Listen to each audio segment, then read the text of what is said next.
Waalaikumsalam warahmatullahi wabarakatuh. Halo. Selamat pagi, salam sejahtera untuk kita semua. Shalom, Om Swastiastu, Namo Buddhaya, salam kebajikan, Rahayu. Yang terhormat Ibu Koordinator Program Studi S2 Digdas, Ibu Neni Mariana MSc PhD, dalam hal ini diwakili oleh Ibu Dr. Ari Metalin, IK Puspita MPD. Yang terhormat Ibu narasumber, Bu CH Widayanti, SPSI, MSI, MC. Beliau adalah psikolog klinis ahli madya di RSUD Kabupaten Jombang. Selamat pagi, Bu. Selamat pagi, Bu Gita. Selamat pagi semuanya, Bapak Ibu. Oke, baik. Kemudian yang kami hormati Bapak Ibu dosen S2 Digdas dan Bapak Ibu mahasiswa S2 Digdas, S2, mahasiswa selingkung VIP dan seluruh hadirin yang berbahagia. Puji syukur kita haturkan pada Tuhan Yang Maha Esa atas nikmat iman, nikmat sehat sampai detik ini sehingga kita bisa bersama-sama menghadiri kegiatan mimbar ilmiah dengan tema Belajar dengan Bahagia, Deteksi Dini dan Solusi Kesehatan Mental Anak SD dalam Kondisi Sehat. Salawat serta salam tetap tercurahkan pada Nabi besar Muhammad Sallallahu Alaihi Wasallam yang kita nanti-nantikan syafaatnya di hari akhir. Baik, hadirin yang berbahagia, supaya acara pada pagi hari ini diberikan kemudahan kelancaran, maka kita buka bersama dengan bacaan basmalah. Bismillahirrahmanirrahim. Selanjutnya memasuki agenda. Oh, nggih. Selanjutnya untuk sambutan nggih oleh Korprodi S2 Digdas yang diwakili oleh Bu Dr. Ari Metalin Ika Puspita MPD. Kami persilahkan. Terima kasih, Bu Gita. Assalamualaikum warahmatullahi wabarakatuh. Waalaikumsalam warahmatullahi wabarakatuh. Yang saya hormati Koordinator Prodi S2 Pendidikan Dasar FIP Unesa, Ibu Neni Mariana MSc PhD, yang kali ini saya wakili ya Bapak Ibu karena beliau berhalangan hadir karena ada agenda yang bersamaan.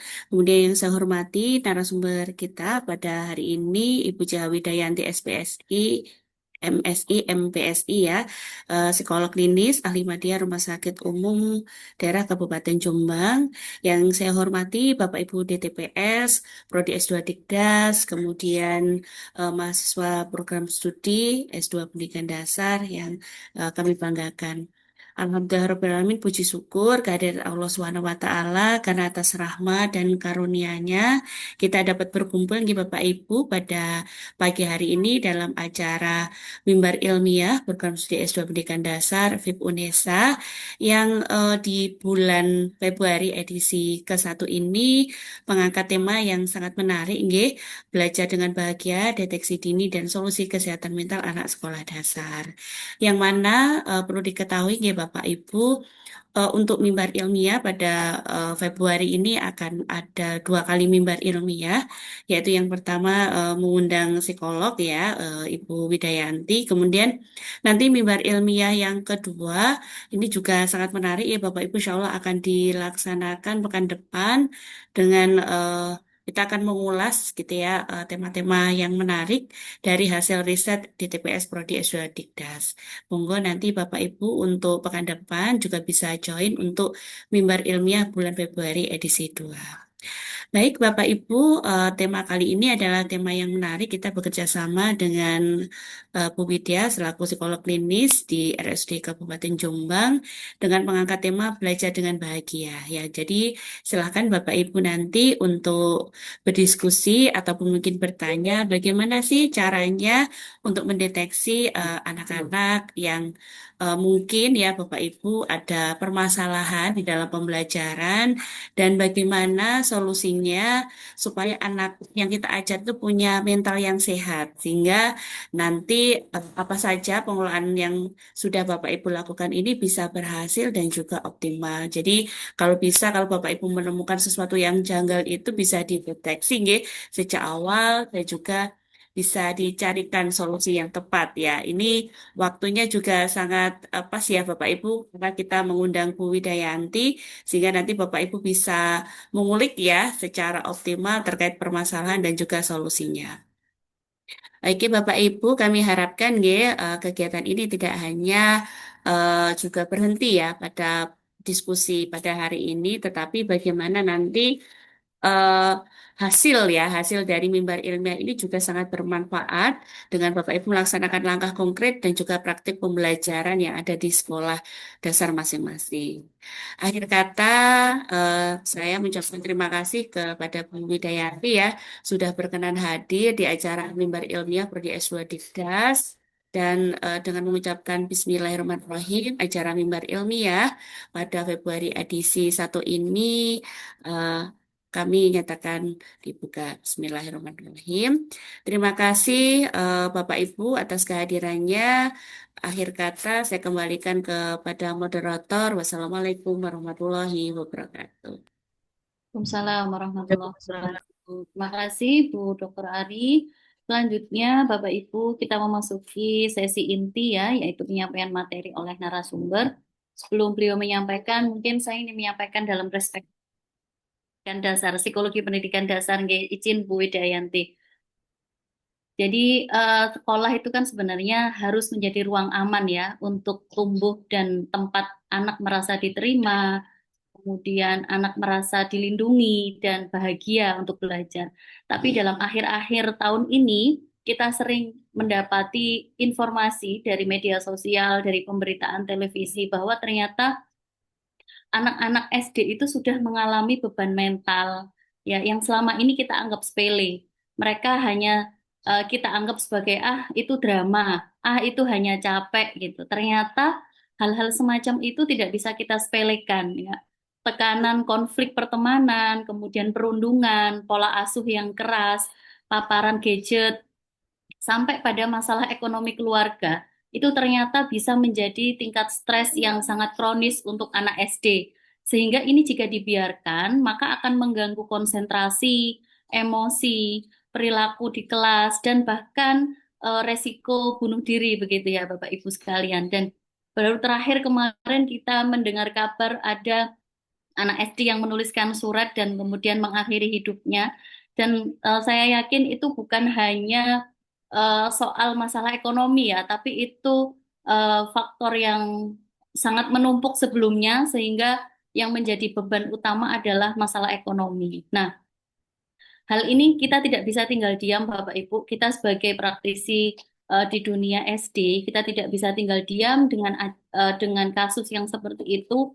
Jangan-jangan di luar sana anak-anak kita yang ada di sekolah juga mengalami hal yang sama, gitu ya. Sehingga materi hari ini kita diajak untuk melihat bagaimana belajar dengan bahagia bukan hanya sebagai slogan ya. Sekolah ramah anak harapannya tidak hanya menjadi slogan begitu ya, tetapi sebagai strategi untuk melindungi anak, kemudian untuk mendeteksi dini apakah anak-anak kita ada yang mengalami stres ya, dengan ciri-ciri perubahan emosi, perilaku fisiknya, sosial, emosi dan sebagainya.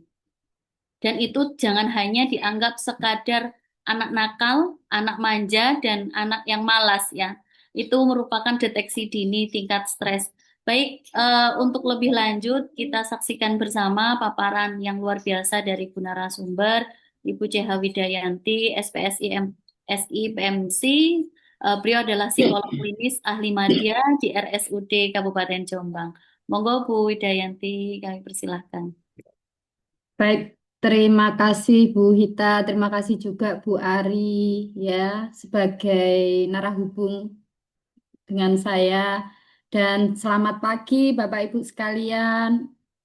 Meskipun kita di hari Minggu, Sabtu Minggu ya, weekend, mudah-mudahan tetap semangat, tetap juga em, menjalankan ibadah puasa hari ini bagi yang menjalankan semoga bisa menyelesaikan ya yang dalam perjalanan meskipun ada mungkin ada yang dalam perjalanan meskipun ada apa ya dispensasi mudah-mudahan mati tetap semangat juga mengikuti dan sebelum kita mulai ya saya ingin tahu Ini semua ikut secara online ya, Bu Hita ya? Iya, betul, Bu. Betul. Oke. Tidak ada yang offline ya. Nah, oke. Secara offline semuanya di sini tentu punya latar belakang yang berbeda ya. Saya lihat magister S2 begitu ya, tetapi juga ada peran pasti sebagai orang tua dan profesi sehari-hari guru ya, berarti di sini mayoritas. Oke, saya sambil menyapa Bapak Ibu sekalian, silakan dituliskan profesi Bapak Ibu di dalam chat ya, sambil saya membuka dan saya izin share ya. Silakan. Saya mau menyapa satu persatu juga sepertinya tidak memungkinkan, tapi saya akan melihat di chat siapa saja ini. Ya, pesertanya ada 7.000, Bu. Luar biasa. Luar biasa ya Bu Ita ya. Karena Iya, luar biasa. akhir minggu tetap semangat, antusias untuk belajar dan pasti Bapak Ibu sekalian yang hadir di sini punya banyak pengalaman ya di sini sebagai guru. Ya, banyak yang rata-rata guru SD tentunya ya, karena tema kita tentang sekolah dasar. Oh, dari Sidoarjo. Oh, ada Bapak Kepala Sekolah juga ini, Ibu. Oke. Dari Sulawesi Tenggara. Oh, jauh juga ya. Berarti kita nasional. Iya, betul, Bu. Ini mahasiswa kami juga tersebar di Sabang sampai Merauke, Bu. Oke, Ada dari luar biasa. Kalimantan, ada yang dari IKN, Bu. Ini karena kami ada kelas kerja sama IKN. Oke, dan luar biasa ada yang dari Papua ya. Saya Iya, kebetulan dari betul. Papua juga. Oh, iya. Ya, kerjasama dengan Kemendikdasmen untuk penanganan guru yang mengalami kekerasan. Pernah dengar di Yahukimo? Ya, ada tiga daerah ya, Yahukimo, Sentani, sama satunya Dikai. Itu ada beberapa guru yang mengalami kekerasan dari KKB itu. Nah, itu saya datang ke sana 4 bulan yang lalu, Insya Allah, memberikan pendampingan psikologis. Luar biasa, terima kasih. Nah, saya buka acara ini. Saya sendiri yang membuka, maksudnya sebelum memulai, Bismillahirrahmanirrahim. Assalamualaikum warahmatullahi wabarakatuh. Waalaikumsalam Waalaikumsalam Ah, warahmatullahi warahmatullahi wabarakatuh. wabarakatuh. Ya. Izin share sudah muncul ya? iya, sampun, Bu. Alhamdulillah sudah muncul. Tapi chatnya masih terus ya. Saya masih mengharapkan ini. Semuanya profesi guru. Orang tua atau ada yang masih single di sini? Mahasiswa kami yang fresh graduate, Bu, mungkin masih single ya. Oke, tetapi pekerjaan utama sebagai guru ya. Gitu. Mm-mm. Karena untuk wacana nanti saya menyesuaikan bahasa yang sehari-hari ya. Banyak yang kita lakukan sebagai mitra kerja antara psikolog dengan guru. Dan apakah saya bisa diberikan informasi ada nggak yang basicnya? Karena ini magister ya, pasti sebelumnya menempuh pendidikan S1. Itu S1-nya linear pendidikan ataukah ada yang psikologi?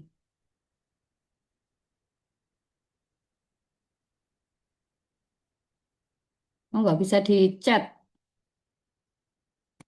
pendidikan sebelumnya linear sebagai apa ya di pendidikan.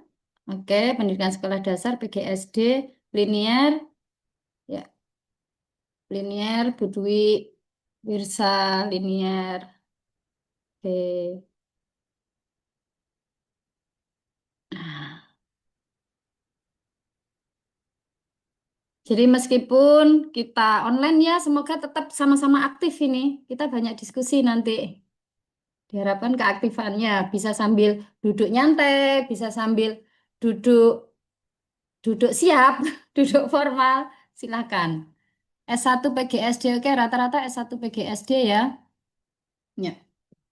Alhamdulillah, tema kita deteksi dini solusi kesehatan mental anak sekolah dasar. Kenapa sih ini menjadi hal yang penting? Ya. Kenapa kita ambil tema ini? Kalau tadi pengantarnya Bu Ita luar biasa ya, sudah merangkum apa yang perlu. tingkat urgent atau ya tingkat kebutuhan kita yang penting itu di mana sebenarnya. Nah, kembali lagi saya sebagai praktisi, Bapak Ibu, izin memperkenalkan sebagai praktisi beberapa hal yang saya lakukan. Awalnya saya berkarir sebagai dosen, tapi seiring berjalannya waktu, dosen ternyata tidak bisa saya tinggalkan meskipun saya sebagai praktisi, tapi tetap di dunia psikologi. Terima kasih atas kepercayaan dari UNESA ya, khususnya di magister pendidikan ya.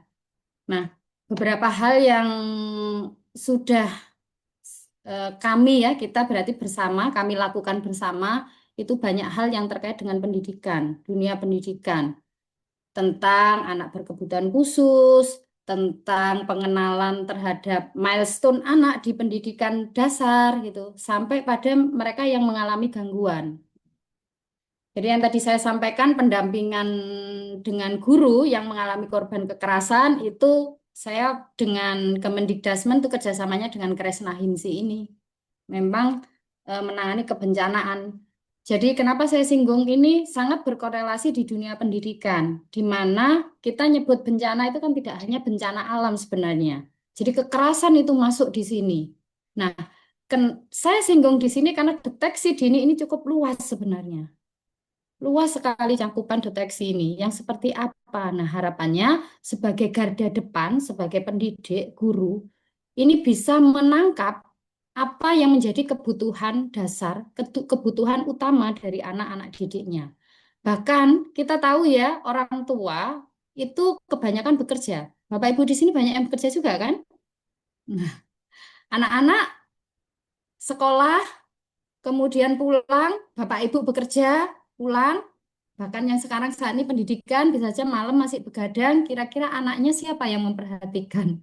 Kadang kita dalam tanda kutip ya, dengan berbagai aktivitas, akhirnya kita kurang menangkap, kurang bisa menangkap. Kadang menangkap pun kita ya ada gurunya, koordinasi atau komunikasi dengan guru. Nah, itulah kenapa saya bilang guru adalah garda terdepan. Sebenarnya kesehatan mental utama itu dari gurunya dulu, sebelum kita ke siswa atau murid-murid itu. Nah, kenapa kita perlu melakukan deteksi? Itu salah satunya.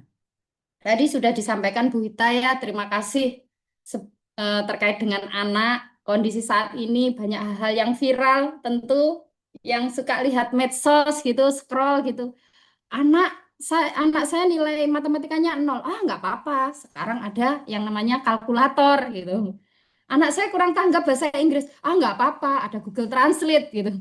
Begitu banyak kemudahan media yang akhirnya membuat apa ya kesimpulan dini bahwa sesuatu itu bukan masalah yang besar karena ada AI gitu ya. Kita buka Zoom pertama kali compassion AI, persetujuan yes or not gitu ya, oke atau enggak gitu. Kan selalu ada gitu. Coba memperhatikan enggak ketika video ini Zoom kita nyala, AI itu bisa bergerak sendiri juga mengikuti eh, apa ya? Tubuh, gerakan kita, posisi ini sesuai enggak ya, komposisinya bagaimana. Nah, kalau kita membawa untuk berpikir observasi secara detail, maka kita bisa menangkap itu. Itu termasuk dari kepekaan seorang guru sebagai pendidik. Gitu ya. Kepekaan apa yang berbeda pada anak didikku, apa yang berbeda pada siswa-siswiku, pada anakku seperti apa. Nah, yang perlu kita ingat, saya kembali lagi sudah disampaikan Bu Hita tadi. Kita tidak hanya mempelajari terkait otak, fungsi otak, bagaimana cara belajar, tapi dengan perasaan, dengan hati. Karena kalau kita berbicara bahagia, bahagia itu ada di mana? Ya, Pak. Bahagia ada di mana? Yang bisa merasakan bahagia siapa? Kalau seseorang misalnya bahagia, ekspresi bahagia kan kita tersenyum, hore gitu ya, terus menyampaikan dengan ekspresif gitu. Tetapi ketika ada wajah datar, nilainya 100 gitu, tapi gini, oh iya, 100. Ya. Sesuatu hal yang biasa bagi dia 100. Bagi beberapa orang 100 itu wow, luar biasa karena kita melihat prosesnya. Tetapi ketika Bapak Ibu kita menemui anak yang dapat nilai sempurna tetapi ekspresinya biasa, nah kita juga harus perlu memperhatikan perasaannya. Nah, ini terkait dengan kesehatan mental.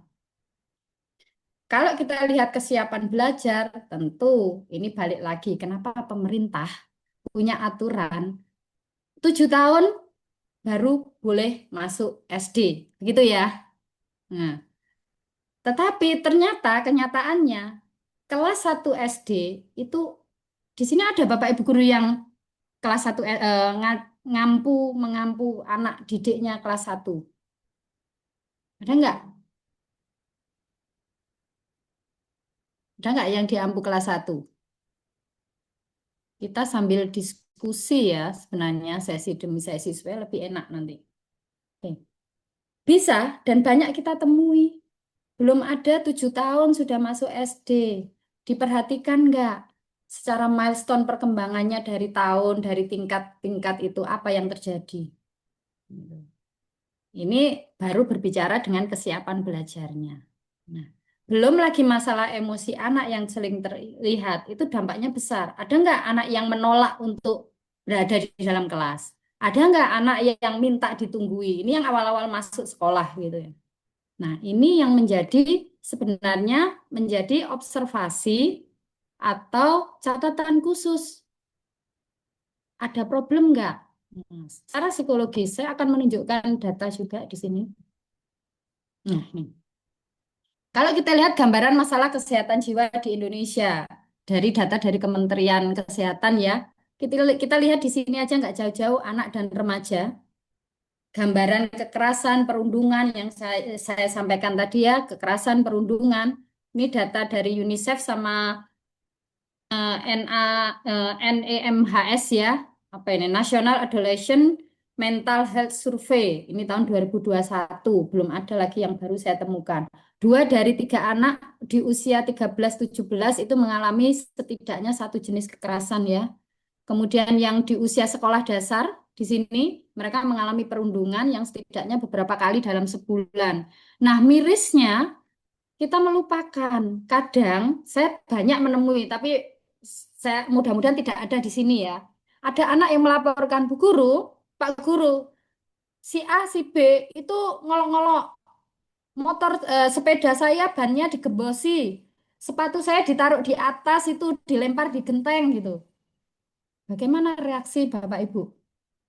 Ada yang alah gitu aja. Ada yang berespon seperti itu. Ada yang berespon, ayo kita ambil. Siapa yang melakukan? Dan sampai memberikan tindakan pada pelaku. Itu beda-beda ya. Ini saya baru menunjukkan data dan respon reaksinya. Artinya kita dilihat di sini ternyata 1,4% remaja ya yang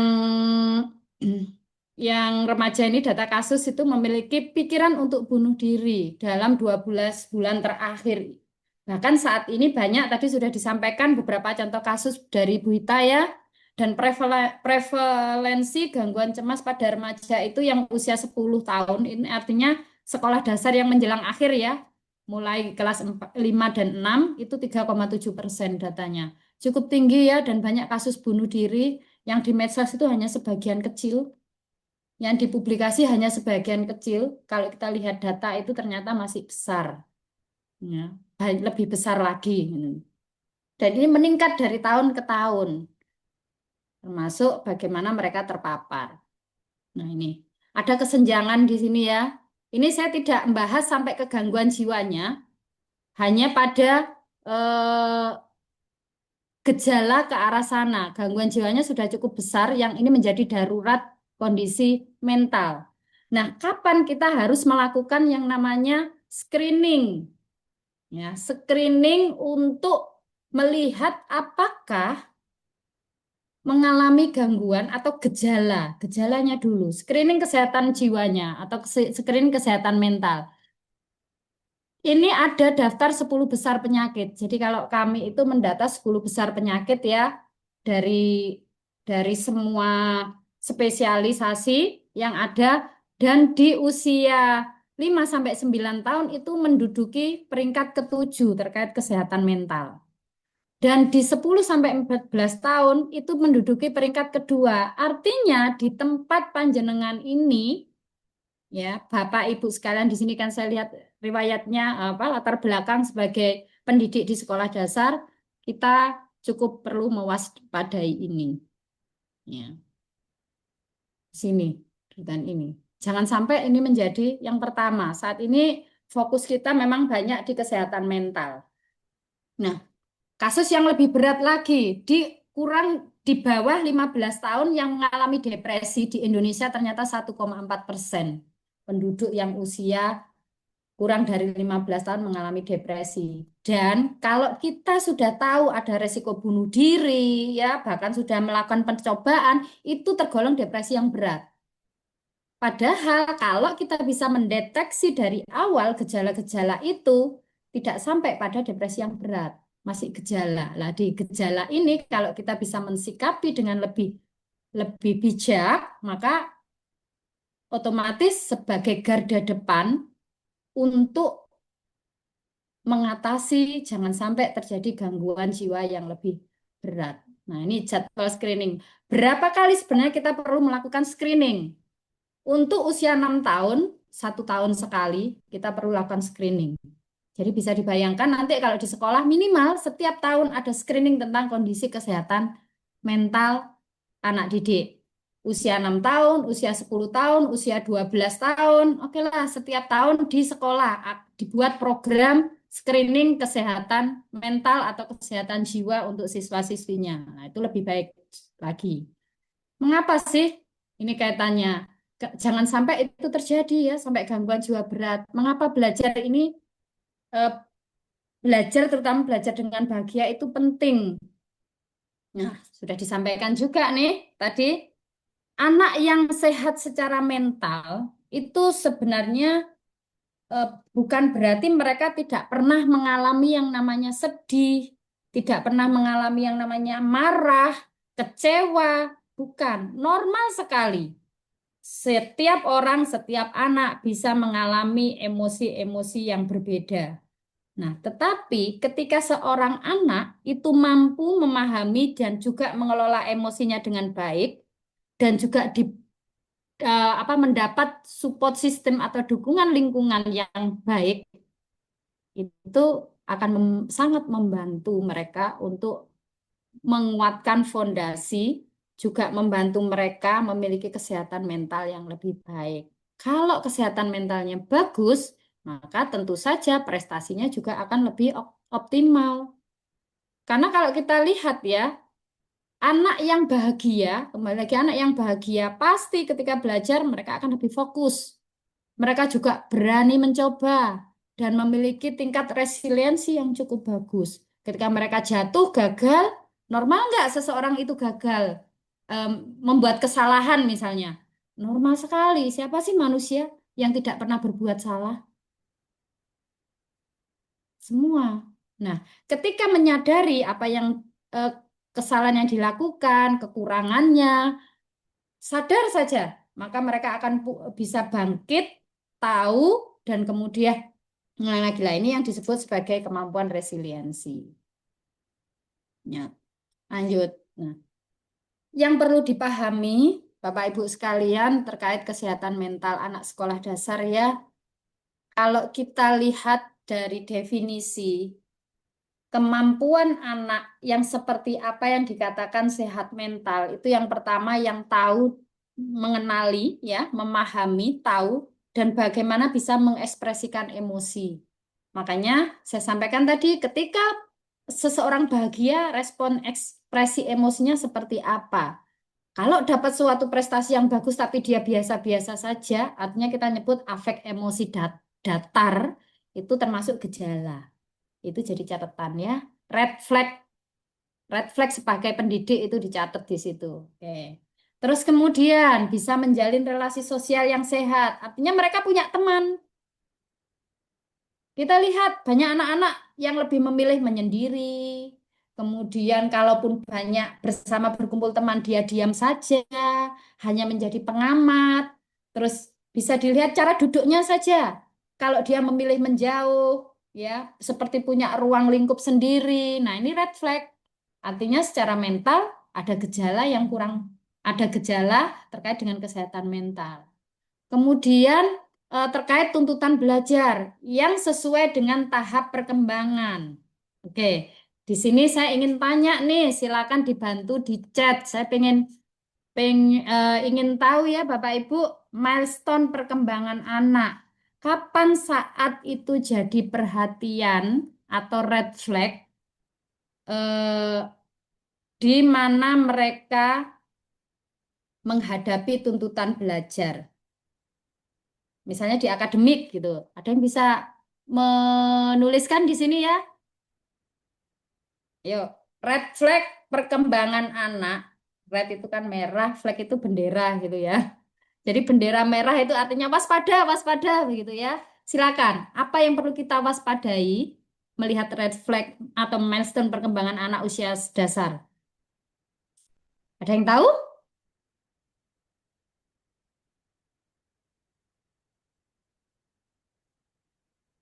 Ini saya jadi bertanya kembali. Ketika tidak ada yang respon, ini saya masih bersama siapa gitu.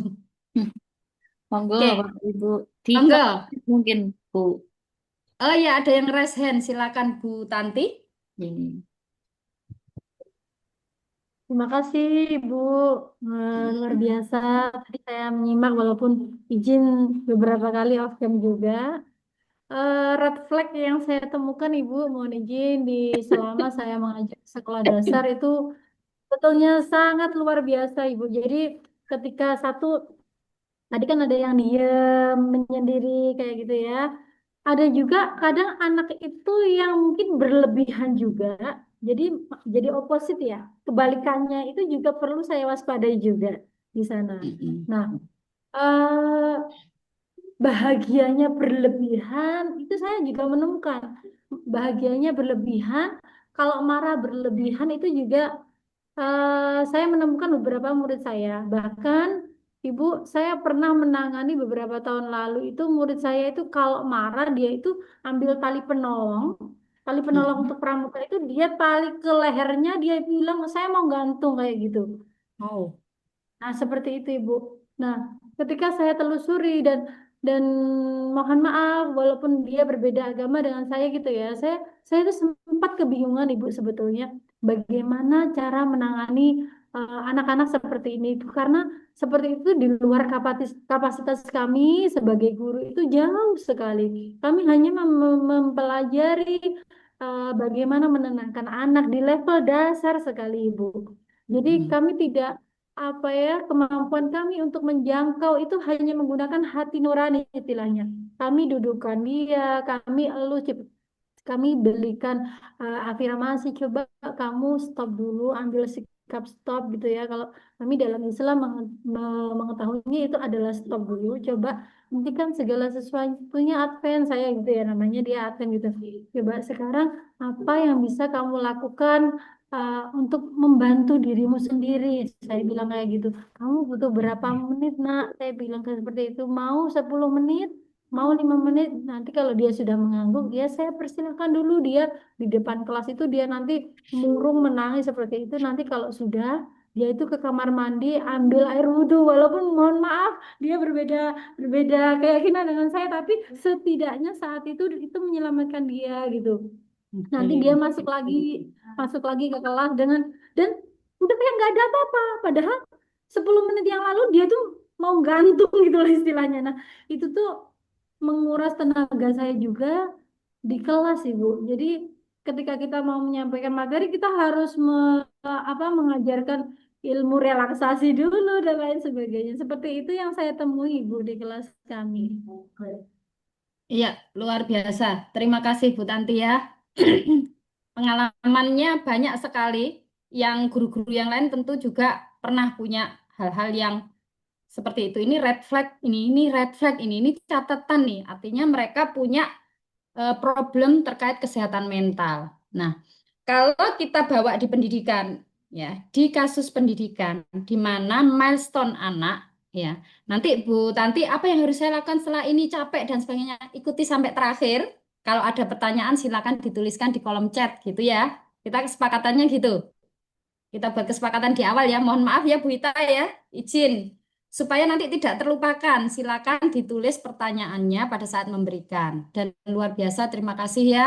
Saya review kembali terkait tahap perkembangan, ya, tahap perkembangan di mana ketika anak sekolah dasar, red flag-nya seperti apa terkait tuntutan belajar. Di usia 7 sampai 9 tahun, apa yang perlu dikuasai oleh anak? Akademik dasarnya adalah calistung, baca, tulis, berhitung, gitu ya. Eh, Kalau berbicara teori terkait perkembangan kognitif dari Piaget, gitu ya, tentu nggak asing nih ngomong psikologi sama orang pendidikan itu kita ini apa begini nih, begini nih, nyambung, gitu ya. Saya yakin Bapak Ibu sekalian memahami ini perkembangan kognitifnya Piaget, di mana di akademik dasar ketika mereka tidak mampu atau sulit menyerap terkait pelajaran baca, tulis, berhitung, meskipun itu diulang beberapa kali, ini masuk red flag, gitu ya. Terus tidak memahami instruksi secara tertulis, mereka kan sudah bisa baca tuh, baca. Nah, tetapi ketika nggak paham, dibaca berulang-ulang nggak paham, ini masuk red flag, gitu ya. Termasuk ini masih akademik dasar. Kemudian kognisi sama adaptifnya. Ketika mereka mengalami keterlambatan atau misalnya begini, dijelaskan sampai 2-3 kali, ternyata nggak paham-paham terkait konsep konkret, nyata, real, konsep yang real.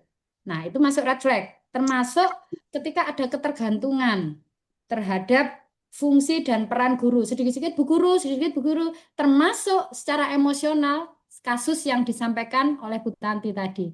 Secara emosional, ketika anak menghadapi masalah, itu adalah pilihan yang sangat apa ya, emosi yang sifatnya eksplosif, impulsif dan eksplosif. Jadi emosi-emosi yang tidak terkendali, yang dia unkontrol dan memilih di luar, memilih penyelesaiannya secara abnormal. Nah, itu masuk red flag yang jelas. Terima kasih ya, contohnya tadi luar biasa. Nah, mereka yang punya eh, kemampuan untuk merasa dihargai, memiliki kompetensi, merasa aman, itu yang disebut anak dengan kesehatan, anak yang memiliki kesehatan mental. Nah, ada fakta penting, banyak masalah emosi yang tidak nampak sebagai masalah besar. Seperti tadi, ketika ditenangkan, ya, diberikan pendampingan secara empatik, itu luar biasa sekali, Bu. Tetapi setelah mereka terlihat baik-baik saja, ingat, belum tentu mereka tidak baik, belum tentu mereka baik-baik saja. Ya, karena sebenarnya justru di balik itu kita kan itu menyelesaikan pada saat emosinya sedang meledak, tetapi belum menyelesaikan sumber stresnya, gitu ya. Biasanya masalah-masalah yang sering muncul itu tadi ya, mudah menangis, marah meledak, itu yang nampak, yang kita nampak, malas sekolah, menarik diri. Kemudian ada juga ya, menemui nggak anak-anak yang di kelas itu terus tiba-tiba ngompol, berak di celana, maaf ya, BAB gitu. Menemui nggak? Masih banyak, beberapa ini sering kita temui. Saya sambil buka chat ini. Oke, tidak mau mengontrol emosi. Nanti saya sepertinya dibantu membacakan pertanyaan yang mana ya. Oke, nanti kita lihat lagi ya. Kita lanjut dulu. Nah, di anak usia sekolah dan remaja, ini ternyata data 8% usia 5 sampai 9 tahun, data dari WHO ya, tahun 2023 ini. Kemudian 14%-nya di usia 10 sampai 19 tahun itu mereka mengalami masalah kesehatan jiwa, Bapak Ibu. Dan dari survei kesehatan Indonesia, 2% remaja itu mengalami depresi. 2,8% dari ini itu perempuan, dan ternyata lebih besar dari laki-laki yang hanya 1,1%. Data dari National Adolescent Mental Health Survey, 1 dari 3 remaja itu mengalami masalah kesehatan mental dalam 12 bulan terakhir. Dan 1 dari 20 remaja mengalami gangguan jiwa. Makanya sekarang saat ini darurat kesehatan mental itu ya itu. Bayangkan di usia dini sudah mengalami gangguan-gangguan seperti ini. Bagaimana Indonesia emas nanti 45 seperti apa nanti generasi kita. Itu yang harus kita waspadai. Dan disadari atau tidak, ini seperti pandemi ya, menyebar dengan cepat. Karena batasan tipis antara ini gangguan dengan jadi gaya hidup, lifestyle. Sering menemui anak-anak yang menyakiti ini self-harm, beda tipis antara self-harm benar-benar mereka depresi dengan keinginan untuk diakui oleh kelompoknya atau konform. Karena di usia-usia remaja ini salah satu kebutuhan mereka, kebutuhan perkembangannya adalah konformitas. Keinginan diakui, diterima di dalam kelompok dan mereka bisa melakukan berbagai cara supaya bisa diterima. Nah, nanti hati-hati. Yang jelas di sini peran Bapak Ibu sebagai guru tidak memberikan diagnosa ya, tetapi mencatat observasi mana yang ini menjadikan red flag. Semua ini tadi yang disampaikan ya data-data itu berkaitan dengan ini adanya perubahan sosial, tanggung jawab perilaku, penampilan diri. Mereka cenderung ya ingin tampil terlihat lebih supaya mendapatkan perhatian. Kalau kita bilang normal nggak? Normal. Tapi reaksi, respon, atau apa yang mereka tunjukkan itu kadang berlebihan. Nah, itu batasannya di mana itu yang perlu kita lihat. Ya. Kemudian terkait dengan akademis itu tadi. Oke lah, belum 7 tahun, tetapi dianggap anak ini pinter. Jadi masuk ukuran pintar itu di mana? Kembali lagi. Pertama, calistung mereka bisa karena dari SD sudah digenjot, didrill, bahasanya didrill untuk belajar bisa baca tulis hitung. Secara kemampuan perkembangan kognitifnya belum sampai mereka di sana, masih di praoperasional, ya. Masih belum. Terus kemudian hubungan dengan orang tua seperti apa? Itu sangat mempengaruhi hubungan dengan teman, pengembangan identitas diri, kesulitan kehidupannya itu seperti apa. Nah, ini hilang peliharaan. Di usia dini, PAUD banyak yang anak-anak mulai memelihara apa ya? Seperti kucing, marmut atau apa ya, hamster gitu ya. Berapa usia usia binatang-binatang ini? Sekitar 35 tahun. Kalau mereka di usia dini melihara, di SD mereka akan kehilangan karena binatang ini usianya sekitar 35 tahun. Nah, juga termasuk kondisi ekonomi. Bencana di Indonesia saat ini dari data 2026 sampai Februari sekitar 3.000 lebih bencana. Artinya apa? Termasuk banjir di 3 provinsi, Aceh, Sumatera Utara, Sumatera Barat, itu berapa banyak mereka yang kehilangan harta benda. Ini kondisi ekonomi. Pasti akan berpengaruh, mereka kehilangan harta bendanya. Nah, bagaimana ini bisa menjadikan red flag atau menjadikan apa yang harus kita lihat, bagaimana kemampuan sosialisasi mereka, bagaimana karakteristik dirinya, manajemen emosinya seperti apa, dan itu sangat berpengaruh pada kondisi kesehatan jiwa atau mental. Situasinya tidak normal, tapi reaksinya bisa saja itu reaksi yang normal. Jadi kalau bereaksi normal, misalnya gini, anak jatuh, nangis, normal nggak? Karena dia mengalami kesakitan. Normal. Ya. Ketika anak jatuh tertawa, normal nggak? Bisa iya, bisa tidak. Itu tergantung faktor budaya gitu ya. Ini hal-hal semacam ini. Nah, masalah kesehatan mental yang sering muncul itu tadi bukan selalu gangguan berat ya. Yang kita lihat overthinking biasanya, kecemasan berlebihan. Jangan-jangan, jangan-jangan dengan kata depan jangan-jangan ya kalau orang Jawa gek-gek gitu dan sebagainya. Nah, ini kalau ada kata seperti itu, ini berarti menunjukkan kecemasan yang berlebihan, mudah marah, menangis, menarik diri, menolak sekolah, kemudian perhatian, termasuk tadi yang disampaikan contohnya, ya, aktivitas berlebih dan aktivitas yang sangat minim, pasif dan aktif, ya. Itu juga termasuk yang kita berikan catatan sebagai bentuk refleks. Ada tanda dini yang perlu diwaspadai kalau kita memilah ya, aspek emosi, perilaku, kemudian aspek belajar ya, ada prinsip pentingnya perubahan perilaku ini dari 3 aspek ini ya. Kalau sifatnya menetap dan juga mengganggu fungsi, itu perlu diwaspadai.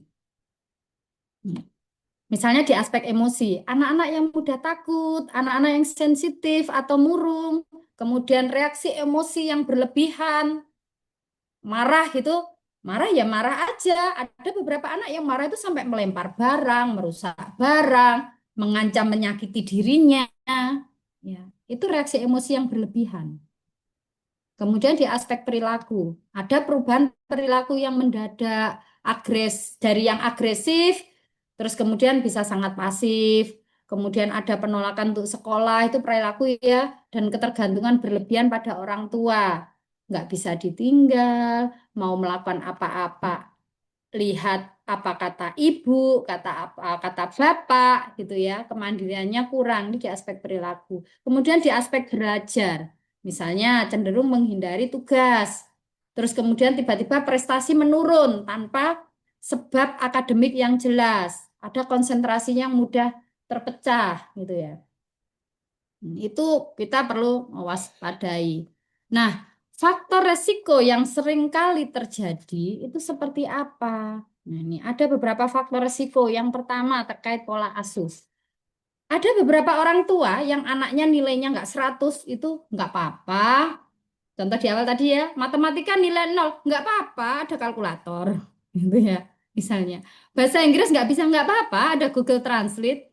Ada juga orang tua harus dapat nilai 100.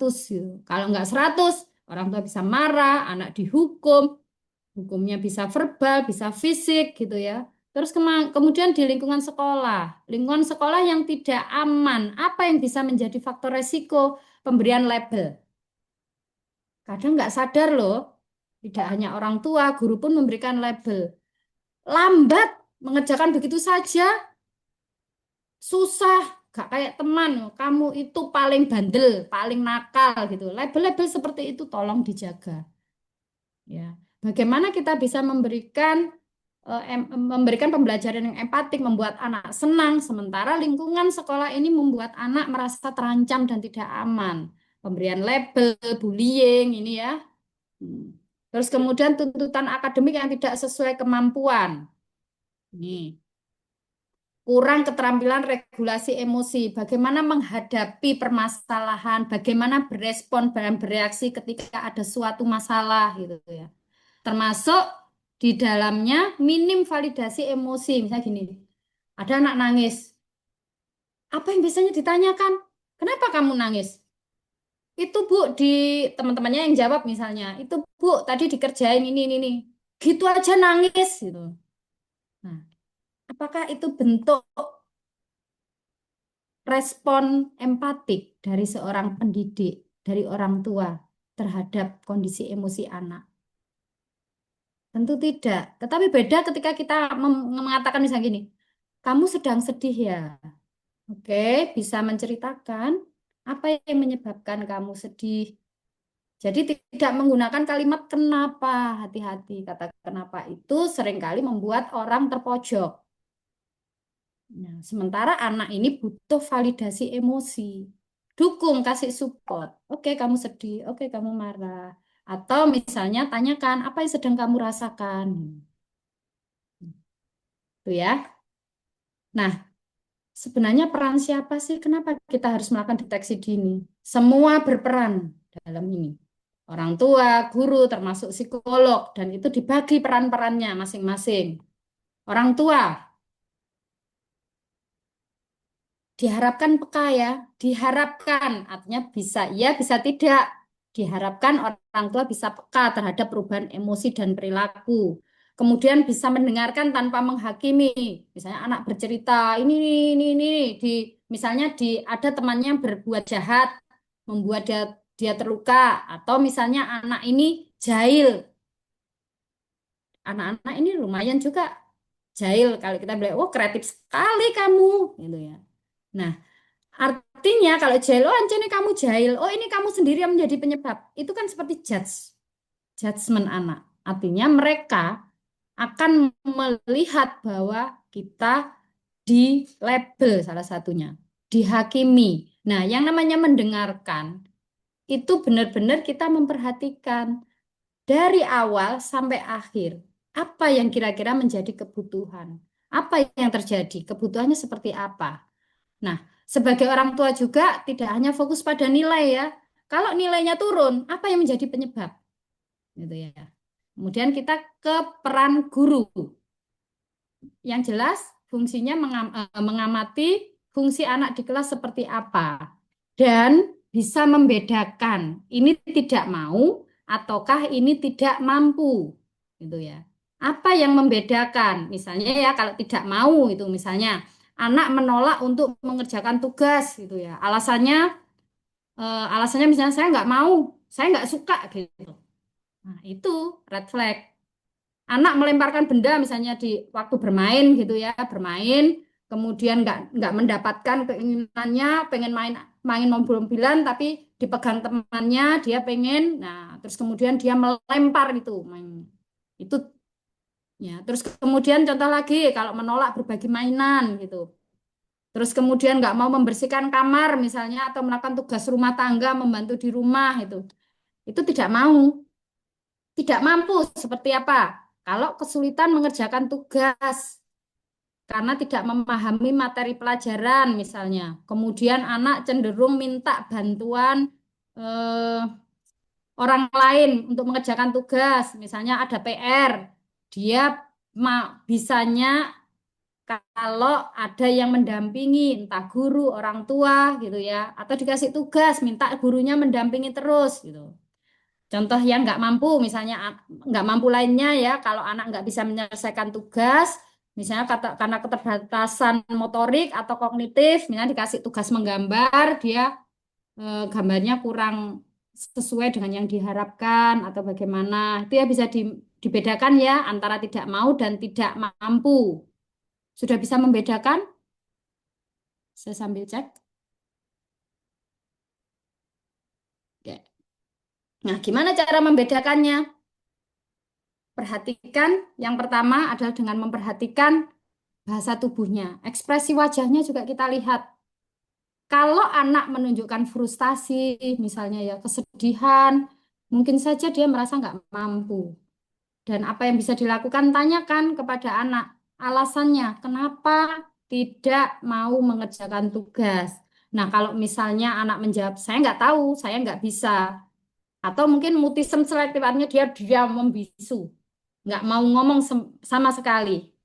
Mungkin saja anak tidak mampu. Ingat, kita tagline ya. Mungkin, mungkin tuh bisa iya, bisa tidak. Ada apa di situ? Kita observasi lebih lanjut. Nah, kemudian cara membedakan yang lainnya dengan memberikan bantuan dan dukungan terhadap anak, misalnya karena dia nggak mampu mengerjakan tugas tadi ya, ternyata dia tetap nggak mau. Artinya mungkin dia memang nggak mau. Tapi ketika kita bantu, ternyata dia mau, bisa saja dia tidak mampu. Itu yang membedakannya ya. Kemudian perhatikan juga yang kelima, pola perilaku anak. Apakah anak ini sering menunjukkan perilaku tidak maunya? Mungkin ada masalah lain yang perlu diatasi, ataukah karena dia tidak mampunya? Itu ya.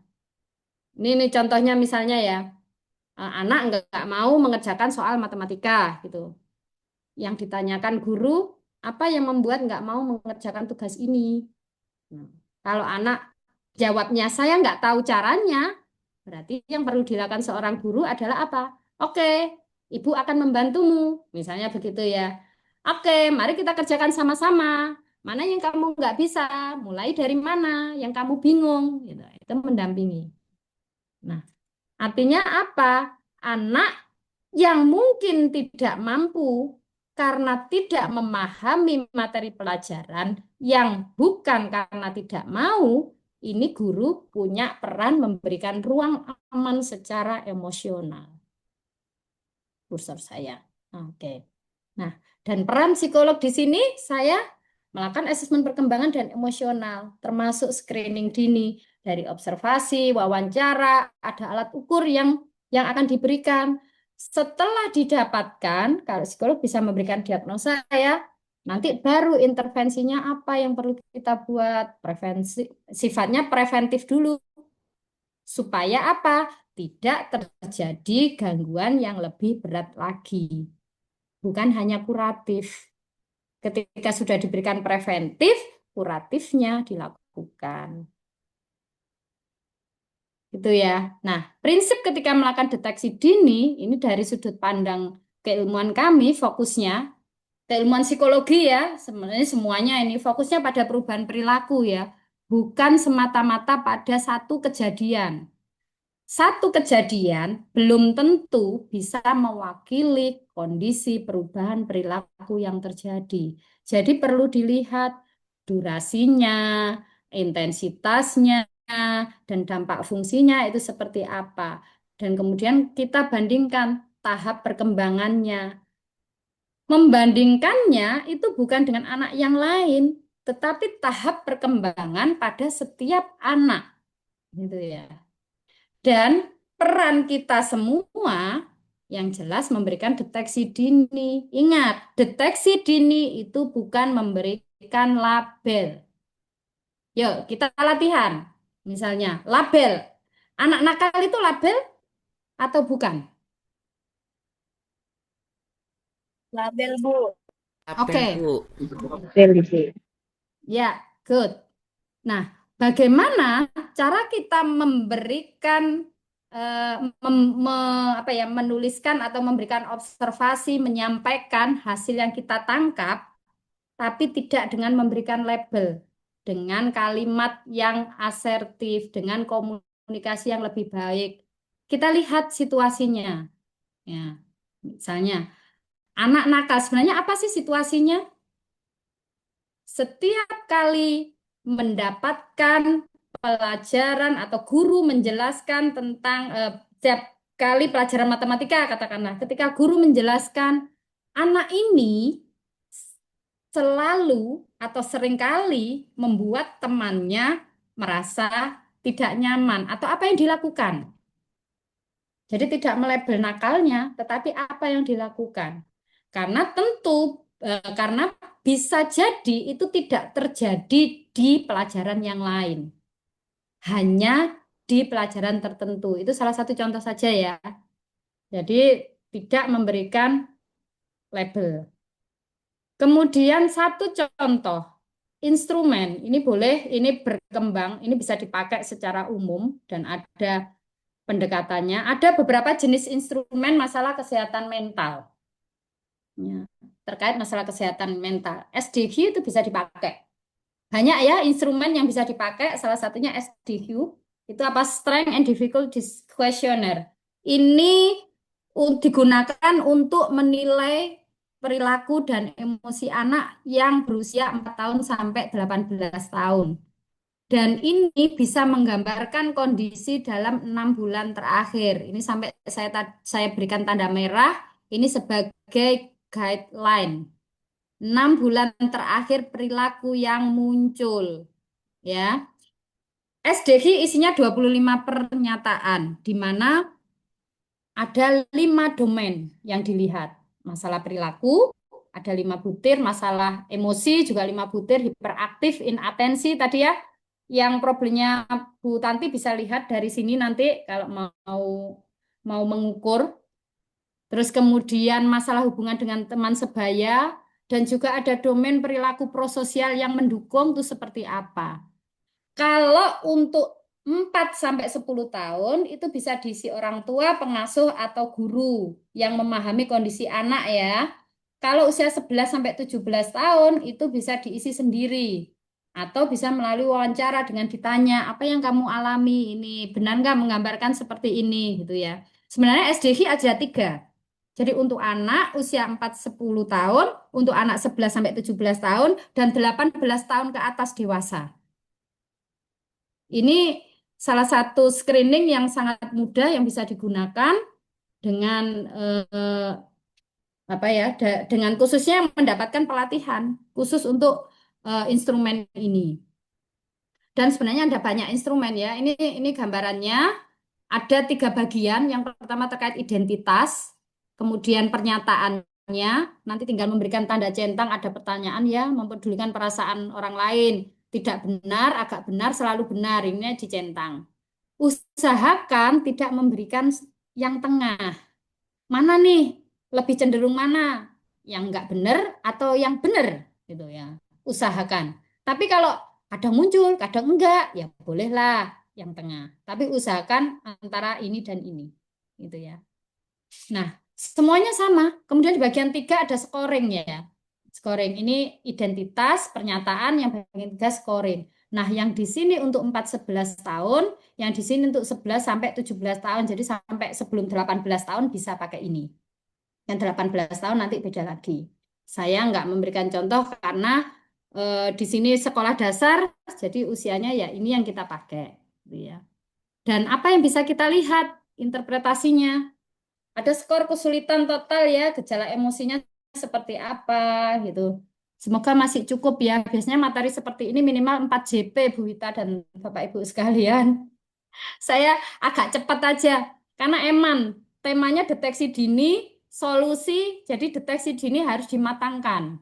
Karena untuk mengenal red flag-nya gitu ya. Oke, ada interpretasi kesulitan dan juga kekuatan. Jadi yang kesulitan ini kita lihat per item. Gejala emosinya ada enggak? Masalah perilaku, hiperaktivitas, masalah teman sebaya. Dan normanya itu berbeda dari usia 4 sampai 10 tahun dan 11 sampai 18 tahun. Ini ada skornya. Yang hijau berarti normal skor sini. Ketika merah itu harus menjadi perhatian. Maka kita bilang red flag. Itu yang menjadi perhatian. Oke. Nah, di gejala emosi apa yang nampak? Kenapa ini masuk ambang? Ketika salah satu ini muncul, ini masuk perhatian. Sering mengeluh sakit badannya, misalnya sakit kepala, perut, gitu ya. Sering izin bu ke toilet, sebentar-bentar habis apa selesai ke toilet berapa menit izin lagi. Kemudian banyak kekhawatiran, misalnya dikasih tugas nih mau ngerjakan. Bu guru, benar ini Bu guru. Bu guru ini bagaimana? Bu guru, Pak guru gitu. Belum mulai sudah tanya. Saat baru memulai tanya. Tengah-tengah bertanya. Nah, ini juga masuk pertimbangan. Terus sering tidak bahagia, dikit-dikit menangis, ada kata-kata kesat, kata-kata keras atau suara keras, sudah mewek menunjukkan ekspresinya begitu. Jadi saya sudah menyiapkan diri untuk berekspresi tidak tampil cantik, menangis dan bagaimana. Ya. Ekspresi ini penting ya kita lihat ya. Kemudian gugup, mudah hilang percaya diri atau mudah sekali takut. Ini masuk gejala emosional.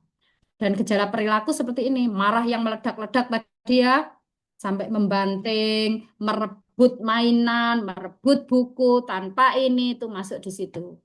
Dan umumnya berperilaku tidak baik, tidak melakukan apa yang diminta orang dewasa atau apa ya, perilaku tadi sampaikan eh, menolak ya, menolak apa yang diminta, tidak bisa mengikuti instruksi dengan baik. Terus kemudian muncul lagi sering berkelahi, sering berbohong, berbuat curang gitu ya, mencuri. Ini masalah perilaku. Tanda lagi di hiperaktivitas, gelisah, terlalu aktif tadi. Nah, ini masuk hiperaktivitas. Tidak dapat duduk diam, ukurannya tidak bisa diam itu sejauh apa? Nanti kalau ada pertanyaan. Normalnya anak SD itu berapa menit? Karena setiap usia itu milestone perkembangan anak bisa fokus itu juga berbeda-beda. Anak PAUD, anak SD, usia berapa ya? Mulai 5 menit, 10 menit, 15 menit, sampai 20 menit. Kalau anak SD bisa sampai 20 menit. Ketika enggak, lah ini perlu dipertimbangkan. Masuk red flag. Mudah teralihkan nih konsentrasinya, jadi mudah buyar. Misalkan lagi belajar, di luar ada dor atau apa rame, ikut lari, lihat di jendela. Gitu. Padahal bu gurunya sedang menerangkan. Kalau sudah fokus, kadang reaksi-reaksi yang ada apa? Kadang stimulus atau apa yang ada di sekitarnya itu tidak akan menjadi perhatian. Kalau sudah fokus, gitu ya. Kemudian tidak mampu menyelesaikan tugas sampai selesai. Nah, ini masuk. Di masalah teman sebaya, tanda-tandanya ini withdrawal, menyendiri, lebih senang bermain sendiri, tidak punya satu teman baik, tidak disukai anak lain, atau kalau kita lihat center sekali ya bullying gitu ya. Bullying itu kan biasanya orangnya itu saja. Nah, itu termasuk dia punya masalah teman sebaya. Diganggu, digertak, ini digertak ya, maaf ya, bukan digerak ya. Diganggu, digertak, terus kemudian bergaul lebih baik dengan orang dewasa daripada anak-anak. Lah, padahal screening kesehatan mental di usia anak SD itu mereka bisa dengan teman sebaya. Tetapi ketika mereka tidak bisa justru milih dengan dewasa itu masuk red flag. Gitu ya. Nah, tadi yang kelemahan ya, yang ini kekuatannya. Kekuatannya di perilaku prososial ada 5. Apakah mereka mampu mempertimbangkan perasaan orang lain, bersedia berbagi, suka menolong, bersikap baik pada anak yang lebih muda, kemudian sering menawarkan diri, termasuk membantu orang lain, gitu ya. Nah, minimal satu atau keduanya itu di blok merah atau tidak terjadi, maka ada indikasi masalah kesehatan jiwa atau mentalnya. Nah, ini perlu dilakukan pemeriksaan lebih lanjut. Karena satu saja dari setiap skor itu tadi, totalnya akan jadi 5. Artinya ada ambang. Kita nyebutnya borderline. Borderline kan ambang. Gitu ya. Nah, perannya apa sih? Peran lingkungan dalam kesehatan mental anak ini kita bagi peran ya. Ingat, tidak semuanya itu tugas tanggung jawab guru, tapi itu tugas bersama. Kita sebagai manusia sudah cukup banyak beban. Jadi, Bapak Ibu, teman-teman sekalian, jangan menambah beban lagi. Silakan bebannya dibagi-bagi. Gitu ya. Tugasnya orang tua apa? Bisa memvalidasi emosi anak yang membuat anak aman secara emosional. Dan tugas gurunya, ini batasannya ya, perannya. Buat kelas itu sebagai ruang aman. Bisa dengan menerapkan apa ya misalnya aturan. Di dalam kelas ini dilarang bullying. Di dalam kelas ini hanya boleh memberikan kalimat positif gitu ya. Nah, itu silakan. Kemudian tidak mempermalukan atau memberi label. Ini penting sekali. Misalnya ada anak rame, banyak cara yang bisa kita gunakan. Ayo, biasanya kalau zaman dulu beda ya, dulu dengan anak sekarang, rame diambilkan penghapus atau kapur atau pensil dilempar sudah diam. Kalau sekarang bisa dilaporkan ya, itu. Terus kemudian peran psikolog jelas assessment screening dini ya, edukasi dan intervensi preventifnya yang utama sebelum sampai pada kuratif. Dan Bapak Ibu sekalian, perannya ini kita garis bawahi. Kenapa kita bisa mempelajari screening? Kita perlu memberikan pemahaman terkait screening supaya kita tahu oh ini red flag. Kemudian hasil itu bisa dibawa untuk dikonsultasikan lebih lanjut. Maaf, selain SDQ sebenarnya banyak ya. Selain SDQ banyak ya, ada beberapa alat ukur yang bisa digunakan untuk screening. Ada backyard inventories ya, itu yang digunakan mulai 7 tahun. Kemudian ada corner rating scale. Maaf, saya ingat Bu Tanti tadi ya, satu kasus anak yang hiperaktif itu kita bisa pakai corner rating atau ABRS itu ada ya, untuk usia 6 sampai 18 tahun untuk lihat ada enggak gangguan pemusatan perhatian dan hiperaktivitas pada anak. Kemudian ada ASEBA. ASEBA itu kuesioner yang digunakan untuk menilai perilaku emosi anak. Usianya mulai 1,5 sampai 18 tahun itu bisa pakai ASEBA. Terus yang sekarang terbaru, adaptasi dari beberapa alat ukur yang sudah ada, Indonesia mengeluarkan dari kuesioner yang dikembangkan oleh Kementerian Kesehatan RI itu mengembangkan screening untuk deteksi dini ini namanya KKMA. KKMA itu kuesioner kesehatan mental anak yang itu bisa kita berikan untuk usia 6 sampai 12 tahun. Artinya itu di rentang pendidikan dasar. Itu bisa pakai itu. Itu lebih sederhana. Itemnya hanya 5. Dan nanti ada pilihan jawaban A, B, C, D tinggal dicentang-centang gitu. Ini salah satu itemnya, apakah kamu merasa yang pertama senang, Terus kemudian yang kedua sedih, yang ketiga marah, yang keempat takut, cemas. Jadi mengenalkan emosi-emosi itu langsung. Kemudian misalnya, apakah kamu sering ada pilihan A, B, C, D gitu ya. Yang pertama bermain dengan teman, terus termasuk yang bermain sendiri, kemudian mengikuti instruksi guru, kemudian mengabaikan instruksi guru. Nah, itu yang mana? Gitu ya. Terus kemudian, apakah anak Anda sering, misalnya ada pertanyaan sering, di kelas itu seperti apa anaknya? Yang pertama, sering apa? Ketika di kelas itu, karena ini pertanyaannya untuk orang tua dan guru bisa disesuaikan. Kalau di rumah, apakah sering tidur? Tidurnya baik, tidur sedikit, tidur banyak, tidak mau tidur gitu ya. Terus kemudian kalau di sekolah bisa ada satu item itu ketika anak di kelas, apakah mengikuti aturan, mengabaikan aturan, berperilaku agresif atau berperilaku pasif, itu sudah ada di situ. Dan bagian screening yang ini ada tiga. Yang pertama tentu identitas, dua pernyataan, yang ketiga itu scoring. Pasti itu. Dan Bapak Ibu, teman-teman sekalian perlu mengingat ya, kalau KKMA ini alat bantu. Alat bantu untuk mendeteksi. Jadi tetap tidak bisa menggantikan diagnosis dan intervensi. Tapi memang tahapan yang perlu dilakukan untuk sebelum kita bisa memberikan intervensi. Ada beberapa hal deteksi dini dan solusi kesehatan mental sebenarnya untuk anak tidak hanya melalui screening ini tadi, tapi juga dengan yang namanya observasi dan wawancara. Itu sangat penting sekali. Jadi apa yang perlu diobservasi itu perilakunya. Perilaku anak yang bagaimana? Tentu dalam situasi yang berbeda-beda. Artinya apa? Ketika di rumah, tempatnya ya di sekolah dan sebagainya. Kalau di sekolah, ketika di kelas, ketika guru memberikan instruksi, ketika mendapatkan tugas dan ketika tugasnya selesai, ketika ada teman-temannya yang mengganggu atau teman-teman yang bertanya, seperti apa responnya. Nah, itu observasi perilaku yang perlu dicatat. Kemudian ada lagi wawancara. Wawancara untuk apa sih? Sebenarnya wawancara ini kan untuk menilai apa yang dirasakan anak. Nah, ini peran kita secara empatik seperti apa? Sejak kapan yang perlu kita gali ya? Sejak kapan perilaku itu muncul, emosi itu ada, kemudian di mana saja munculnya? Kita sering menyebut 4P1K Mungkin ya. Bu Wijayanti, ngapunten 5 menit lagi Ibu. Oke, agak berlari ya. Ngapunten. Dan oke, dampaknya sehari-hari upayanya seperti apa? Dan jangan khawatir, deteksi dini sebenarnya banyak platform ya. Saya punya layanan online, itu ada salah satu layanan untuk diklik deteksi dini, itu untuk gangguan kesukaran belajar, kesehatan mental itu sudah ada. Bapak Ibu tinggal klik, ngisi titik-titik, tinggal centang-centang, skornya berapa, oh ini ada indikasi atau enggak gitu.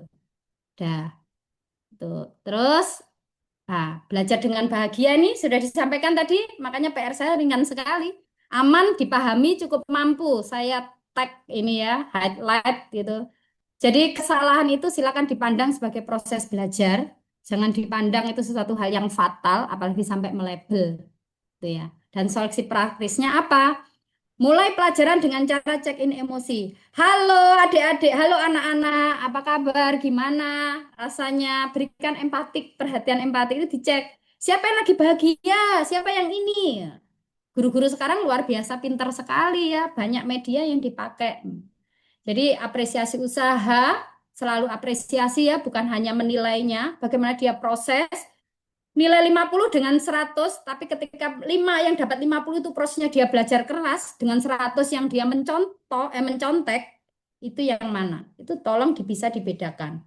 Nah, aturannya harus jelas, gunakan pendekatan empatik, waktunya tenang ya, waktu yang tenang, ada cooling down corner, ya misalnya ada suatu hal, ada pojok khusus untuk meresapi atau merenung gitu ya, itu juga lebih baik. Juga ketika anak menyampaikan sesuatu, dengarkan tanpa menghakimi. Dengar itu melihat ya, mengamati, tidak dengan sambil pegang HP, WA gitu. Terus kemudian atau sambil menulis apa yang namanya mendengar, itu perhatikan dari A sampai Z sampai terakhir. Juga mengajarkan bahasa emosi sejak dini, rutinitas konsisten, dan kurangi tuntutan yang terlalu berlebihan. Lihat kemampuan anak sampai di mana. Nah, ini solusi penciptakan belajar dan bahagia. Sudah ya? Ajarkan emosi, mengenalkan emosi. Aku senang, aku cemas, aku kecewa, aku marah, itu seperti apa. Dan tadi sudah tentu Bapak Ibu guru sangat paham ya bagaimana melatih terutama coping stress yang sederhana. Misalnya lagi panik, tarik nafas dulu. Atau misalkan dikasih contoh, anak biasanya akan menirukan. Deep breathing nih minimal. Tarik nafas, hembuskan lewat mulut. Tarik nafas, hembuskan lewat mulut. Kemudian time out positif. Duduk dulu tenang atau taruh di tempat yang nyaman. Ada beberapa anak yang ketika mengekspresikan emosi dia suka menggambar.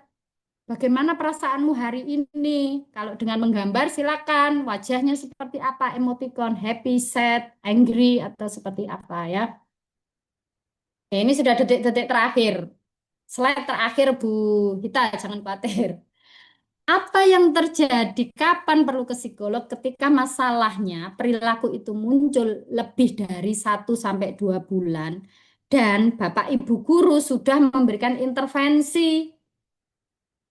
Ingat, intervensi dulu. Kalau sudah memberikan intervensi tidak bisa, paling tidak dalam 3 bulan tidak ada perkembangan, maka perlu ke psikolog. Termasuk ketika itu sudah sangat mengganggu fungsi sekolah dan sosialnya, kemudian anak terlihat tertekan secara emosional, dan tidak hanya guru yang membantu, orang tua juga menerapkan berbagai strategi, ternyata nggak berhasil setelah 3 bulan baru dirujuk.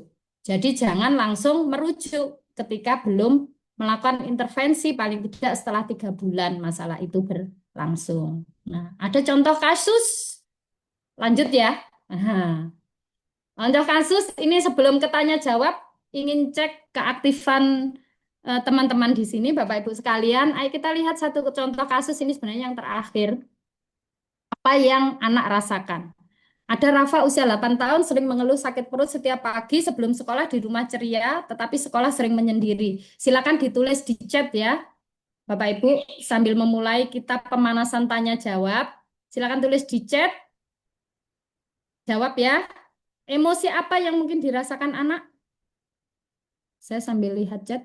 Ayo, emosi apa yang sering dirasakan anak?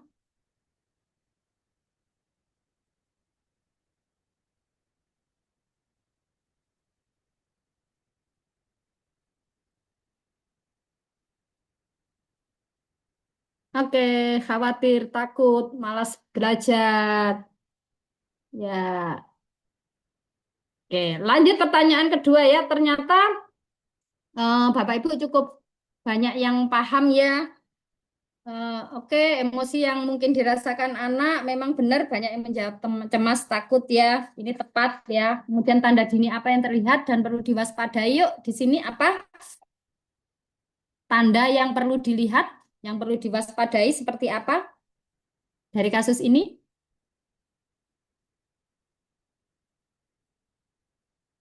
Ya, terima kasih Pak ini ya.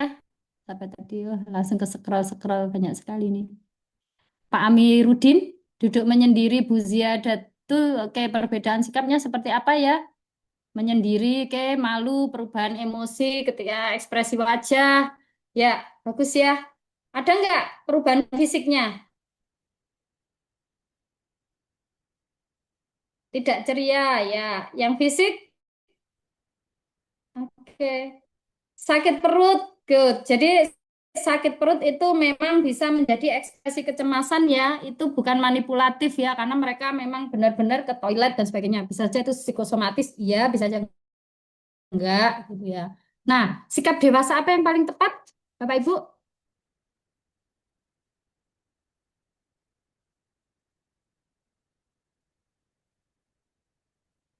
Luar biasa, Bu. Ini Bu Hita ya, saya cek ini teman-teman ternyata luar biasa menyimak ya materi dari awal. Oke, validasi emosi. Ini post test dari saya ini sebenarnya. Pendekatan emosional melalui validasi ya, validasi emosinya. Nah, kita lanjut lagi ya. Nggak apa-apa ya, Bu. Ini sudah masuk tanya jawab ya, Bu Hita ya. Lanjut ya. Materi saya sudah habis, tapi ini review. Nah, lanjut pertanyaan kedua. Lanjut game yang kedua, Bapak Ibu. Ini label atau kebutuhan ya. Nanti silakan mengisi dengan menulis di chat dengan huruf L kalau label. dan huruf K kalau itu kebutuhan. Nah, ini pertanyaannya, anak ini malas belajar. Wah, luar biasa. Bu Iva, Bu Esti, ya, Rosalinda, wah, good. Sudah bisa rupanya membedakan ini label atau bukan, gitu ya. Tidak ada yang menjawab salah, semuanya betul. Luar biasa. Nah, ini lagi, anak ini sering mengganggu teman. Ini L atau K?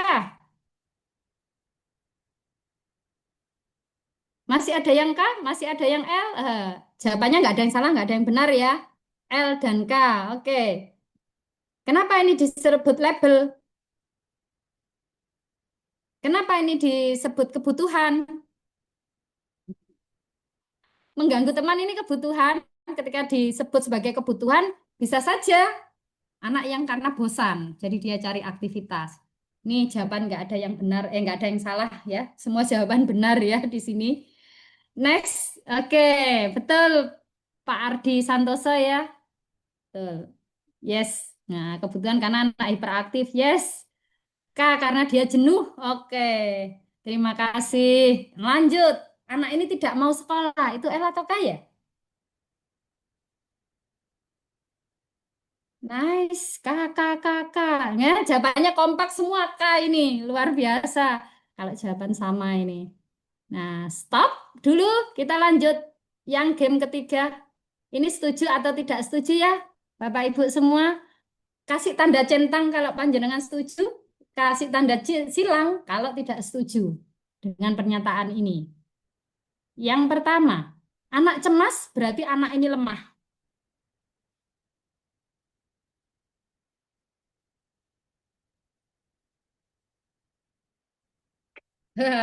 Kompak ini, silang semua. X. Oke. Jadi di sini kita bisa bongkar miskonsepsi tentang apa ya, kesehatan mental anak ya. Lanjut lagi. Yang kedua, masalah emosi akan hilang sendiri. Setuju atau tidak?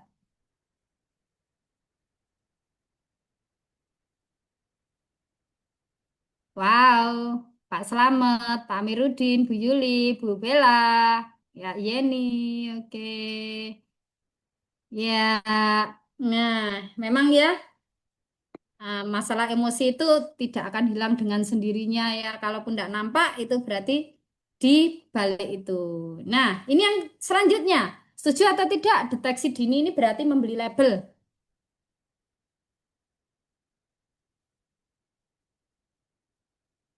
Bu Ita, kalau sudah demikian berarti teman-teman kita di sini sudah paham materinya. Harapannya yang tadi memberikan pertanyaan sudah tidak ada pertanyaan lagi karena sudah dijawab, terjawab.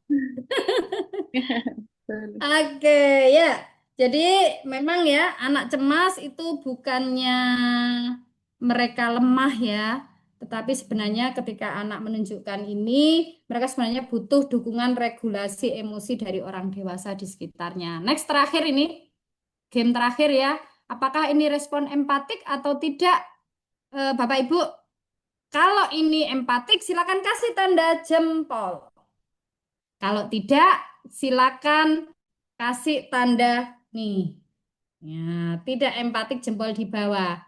Kayaknya supaya lebih rame, bisa ya di layar itu reaction ya. Begini atau begini. Reaction di layar. Oke, silakan. Siap. Disiapkan reactionnya. Pernyataannya. Yang pertama, sudah jangan lebay. Itu empatik atau tidak empatik?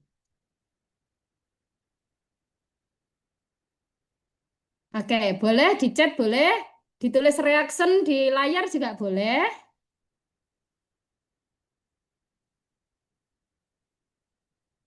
Ye, luar biasa.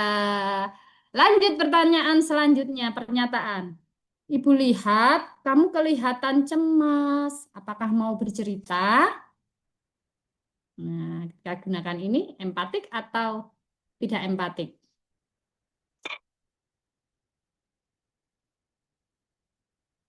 Yuhu. Ye, luar biasa. Nah, ini terakhir. Kamu harus bisa seperti temanmu. Gitu aja nggak bisa. Temanmu loh seperti ini. Oke, itu respon empatik atau tidak empatik?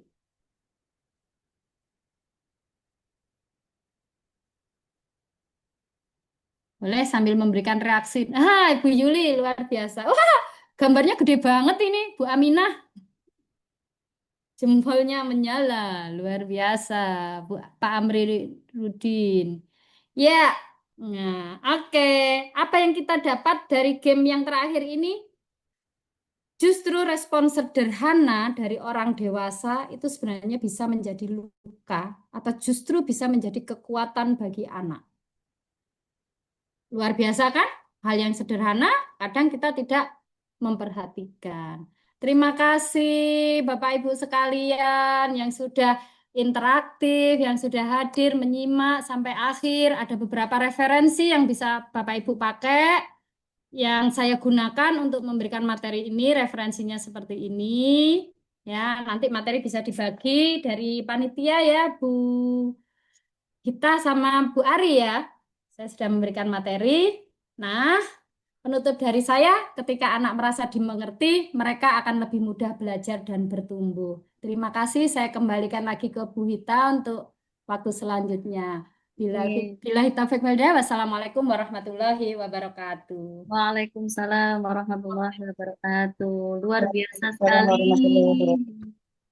Widayanti, kita beri aplaus Bapak Ibu, luar biasa materinya. Ini rasanya teman-teman banyak yang japri, Bu, saya ingin kuliah 2 SKS ini, Bu. Luar biasa. Nampaknya tidak cukup hanya di webinar ya, Bu. Nanti kita akan ngobrol lagi secara luring ini ya, Bapak Ibu. Banyak yang masih penasaran, Bu, nampaknya. Amin. Iya, Oke. ini mestinya 4 JP minimal Ya, ya materi betul. ini. Jadi seperti berlari, Bu Hita. Nggih, ngapunten Ibu karena dibatasi oleh waktu. Nggih. Baik Bapak Ibu, karena materi yang luar biasa ini, monggo barangkali Bapak Ibu ingin curhat ya. Tadi karena sesi tanya jawab sudah diwakili oleh Bu Widayanti di sesi dialog interaktif tadi. Nah, sekarang monggo barangkali Bapak Ibu ada yang ingin diutarakan sesi curhat ya untuk sharing. Sudah ada yang menulis Ibu di kolom chat. Izin apakah boleh saya sampaikan, Bu? Iya, pertanyaannya yang mana yang Oke. mau dibacakan? Chatnya banyak ya, full ya. Iya, ini saya coba scroll dari bawah. Ini ada yang bertanya dan mohon maaf jika Bapak Ibu yang belum tercover pertanyaannya di kolom chat nanti bisa dijawab melalui WA WA begitu nggih Bu Widayanti. Ya, Mohon izin. insya Allah. Nggih. Ini pertanyaan yang awal dari Bu Rosa Delita menanyakan bahwa murid saya ada yang tidak mampu mengerjakan tugas. Saya bantu mengerjakan langkah demi langkah, akhirnya dia bisa. Tetapi kalau disuruh mencoba sendiri, artinya dilepas, anaknya tidak mau mengerjakan. Nah, saya harus bagaimana Bu cara mengatasi murid yang seperti ini? Oke, ya, mungkin bisa bersuara Bu Ros. Ya, saya manggilnya Bu Ros, Kak Ros. Silakan Ya, say hello monggo. dengan saya mana sebelum saya Ya, menjawab. Mana ya, Bu Ros ya? Bisa di tag Langsung supaya saya bisa disampaikan Bu melihat. Ros. Ye. Halo, Bu Ros? ya, sudah, Bu. Halo, Bu. Suara, ya, suaranya patah-patah, Bu. Oke. Sudah saya. Oh ya, ini. Oh Ye. ya, Ya. halo Bu Ros. Ya, izin Ya, saya Bu. menjawab ya dengan singkat Ya. padat mudah-mudahan ya, atau panjang lebar. Yang perlu kita pahami. Ya, pertanyaannya Bu Ros bagus sekali ya. Memang sangat sering terjadi di SD, tapi saya perlu luruskan dulu. Ini bukan sekedar tidak mau ya, tapi biasanya terkait dengan ketergantungan, kecemasan, atau rasa nggak percaya diri. Kita akan memahami yang namanya dinamika anak, Bu Ros ya. Perilaku anak itu yang yang kita pahami perilaku anak itu bisa muncul karena berbagai hal. Bisa saja anak merasa nggak nyaman, nggak aman saat dibimbing. Kemudian belum apa-apa anak sudah cemas sendiri, kemudian takut salah, sehingga yang terjadi apa? Anak ini takut mencoba. Kemudian ini terbiasa dibantu sampai jadi. Akhirnya apa? Tidak terbentuk kemandirian. Ini perilakunya dulu ya, kita lihat ya. Kemudian ada yang namanya low self-efficacy. Jadi merasa nggak yakin dengan kemampuannya sendiri. Jadi sebenarnya masalahnya utama ini apa sih? Masalah anak ini tentu karena keberanian mencoba sendirinya yang belum terbentuk. Jadi prinsip utama intervensinya dari yang dibantu penuh, dikurangi sedikit, dibimbing bertahap, lama-lama anak ini akan menjadi mandiri. Nah, kalau dalam psikologi pendidikan, ini yang disebut sebagai scaffolding. Jadi bantuan yang bertahap. Terus strategi praktis di kelas seperti apa? Yang pertama, kurangi bantuan secara bertahap. Itu tadi ya, seperti apa? Yang jelas jangan langsung dilepas. Karena ketika kita melepas, itu akan memberikan shock terapi. Boleh awal dibantu 100%. Kemudian lalu bisa mengatakan ya Bu Ros ya, coba kamu kerjakan bagian ini. Ibu lihat ya. Gitu. Tapi tetap ada di sampingnya. Kemudian kamu mulai dulu. Nanti kalau sudah mulai ibu cek. Gitu. Artinya apa? Anak tetap merasa aman. Tapi dia juga mulai membangun kepercayaan diri untuk dia bisa belajar mandiri. Dan yang berikutnya, gunakan kalimat yang membangun keberanian, Bu Ros. Jadi hindari kalimat yang coba sendiri dulu. Gitu. Ini kan sifatnya terlalu umum, termasuk ini hal yang menekan kondisi psikologis anak. Lebih baik bisa menggunakan kalimat seperti ini. Kita sudah latihan bersama ya. Nah, sekarang karena kita sudah coba bersama, kamu coba bagian yang pertama ini dulu. Juga bisa dikasih reinforcement positif, misalnya gini, nggak apa-apa, kamu salah. Nanti kita perbaiki sama-sama supaya tahu mana kekurangan, mana yang belum kamu paham. Dan ini tolong penting sekali, fokus pada usahanya ya, bukan hasilnya. Jangan melihat, oh sudah benar, berarti sudah paham. Lihatlah usahanya dengan cara apa? Memberikan penguatan saat anak mencoba. Contohnya, Ibu senang kamu mau mencoba sendiri, gitu ya. Bagus, kamu sudah mulai. Itu yang penting. Jadi di sini untuk meningkatkan rasa mampu, self confidence-nya yang kita bangun. Dan kalau kita mau melepaskan, itu dibagi tugasnya menjadi hal-hal yang kecil-kecil dulu, pecah dulu. Jadi kalau dia melihat ini tugas yang besar nih, kelihatan banget ini seperti ini, akan terasa berat. Tapi kalau kita pecah, yang pertama kamu lakukan ini, oke? Dia bisa langkah selanjutnya lakukan ini, berikutnya ini. Jadi kalau kita menggunakan teknik mulai bareng, lanjut sendiri, apa ya itu namanya? MBLS gitu ya, mulai bareng lanjut sendiri.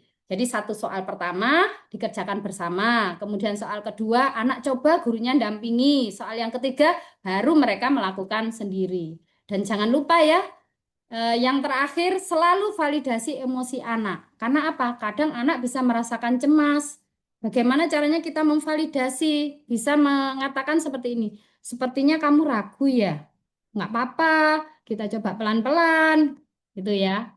Nah, mudah-mudahan bisa dipahami ya indikator berhasilnya intervensi yang kita berikan, Bu Ros ya. Yang pertama, kalau anak masih mencoba meskipun mau mencoba meskipun dia ragu. Kemudian anak itu tidak langsung menyerah.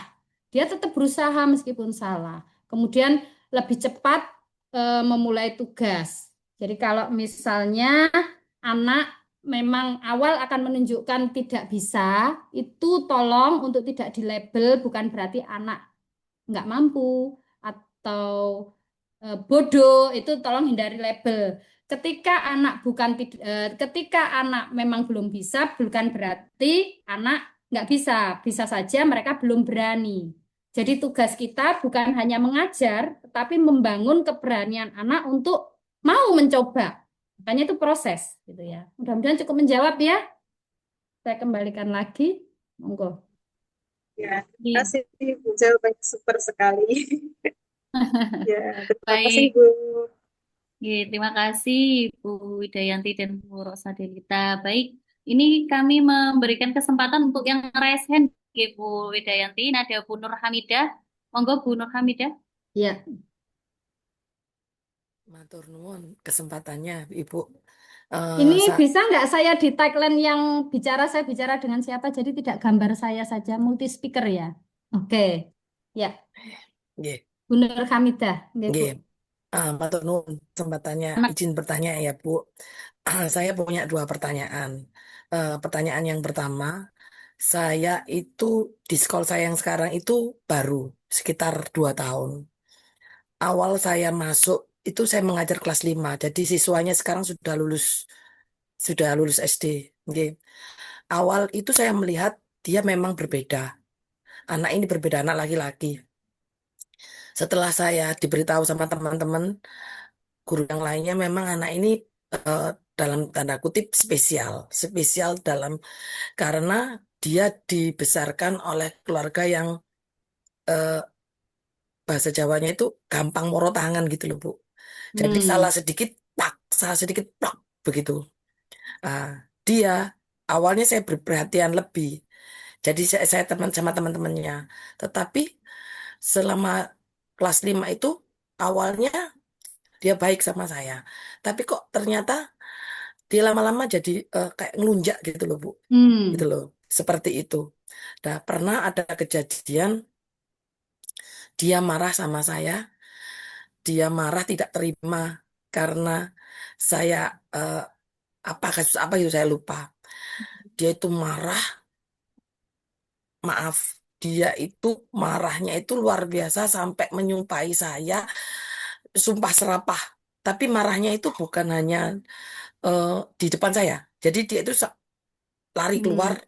terus dia marah-marah, ngomel-ngomel, sumpah serapah saya dikatain binatang, apapun binatang. Saya taunya itu teman-temannya yang lapor ke saya. Bu, tadi anak ini bikin begini-begini, saya sampai astagfirullahaladzim, sampai segitunya, saya gitu. Tapi pas kelas 6 dia ternyata tidak cocok sama wali kelasnya yang kelas 6 itu. Hmm. Akhirnya sering kali dia itu setiap kali tidak cocok dia pulang, setiap kali tidak cocok dia pulang. Akhirnya saya dekatin lagi. Saya dekatin lagi, akhirnya dia alhamdulillah patuh sama saya. Seperti itu. Tapi jujur, Bu, saya bingung sebenarnya. Maksudnya kok ada ya? Saya seumur saya ngajar itu mulai 2007, kalau nggak salah. Iya, 2007. Sampai kemarin 2023 itu saya baru ketemu siswa yang luar biasa seperti itu. Maksudnya kata-katanya itu, sumpah serapannya itu. Terus Hmm. sama teman-teman yang lain itu juga, Bu. Kadang itu gini, "Eh, Bu, saya tadi dipukul sama ini." Jadi dia gini, diem, misalkan, tiba-tiba itu tangannya pak, tiba-tiba pak. Saat saya tegur, kenapa tadi kok mukul? Jawabannya, cuman bercanda kok, Bu, gitu loh. Jadi mukulnya itu misalnya dia mau pakai sepatu, sepatunya ini tiba-tiba di kepalanya temannya, cetok, gitu loh. Dengan jawaban, saya lo cuma bercanda, begitu. Dan itu bukan hanya teman sebaya, penjual pedagang yang di luar sekolah itu juga dia begitukan gitu loh. Tiba-tiba ini pernah kejadian itu sampai orang jual itu marah. Bu, itu loh menurut sampean begini kan saya gini-gini gini. Saya sampai astagfirullahaladzim. Itu yang pertama, Bu. Oke. Terus pertanyaan saya yang kedua, fenomena ngapunten. Saya sendiri kurang paham. Katanya itu niru orang-orang Korea yang ngiris-ngiris tangan itu loh, Bu. Oke, Lengannya yang di paham. ya seperti Hmm. itu. Saya tanya, saya kan anak-anak kan pakai rata-rata kan pakai busana muslim. Panjang saya kan nggak tahu. Saya saat tahunya itu teman-temannya yang ngomong. Saya gini, kenapa kamu? Saya tanyain gitu. Katanya nggak ada, cuman ikut-ikutan tren saja seperti itu. Maksudnya bagaimana cara saya mengatasi dua masalah ini, walaupun yang pertama itu kan memang sudah lulus, tapi kan eh, saya tidak tahu jalan keluarnya seperti itu. Mohon bantuannya Ibu. Matur nuwun. Oke, terima kasih Bu Nur Hamidah. Complicated ya. Jadi kita harus menggunakan pendekatan psikologis, harus praktis juga ya untuk konteks di sekolah, karena beda sekali konteks klinis dengan di sekolah ya. Saya akan menjawab dengan sudut pandang dua hal ya. Nah, sebagai praktisi psikolog, ketika anak melunjak atau mudah marah, tadi kan menyumpahi, terus kemudian anak nggak konsisten, inkonsisten ya. Kalau saya pahami dari sudut psikologi, itu perilaku yang Bu Nur Hamidah ceritakan, itu biasanya bukan sekedar nakal. Ini maksud saya menyebut bukan tanda kutip ya, bukan nakal label ya, tapi dalam tanda kutip nakal. Tapi ini kombinasi, sudah kombinasi ya. Bisa saja faktor yang mungkin terjadi itu terkait yang pertama pola asuh keras. Betul sekali. Keluarga yang terbiasa menerapkan itu mudah main tangan gitu ya. Artinya apa? Di sini anak sudah belajar bahwa emosi yang emosi ketika dia emosi, maka pelampiasannya pun juga secara agresif. Artinya di sini ada unsur belajar pada anak. Kemudian yang berikutnya ada kesulitan regulasi emosi.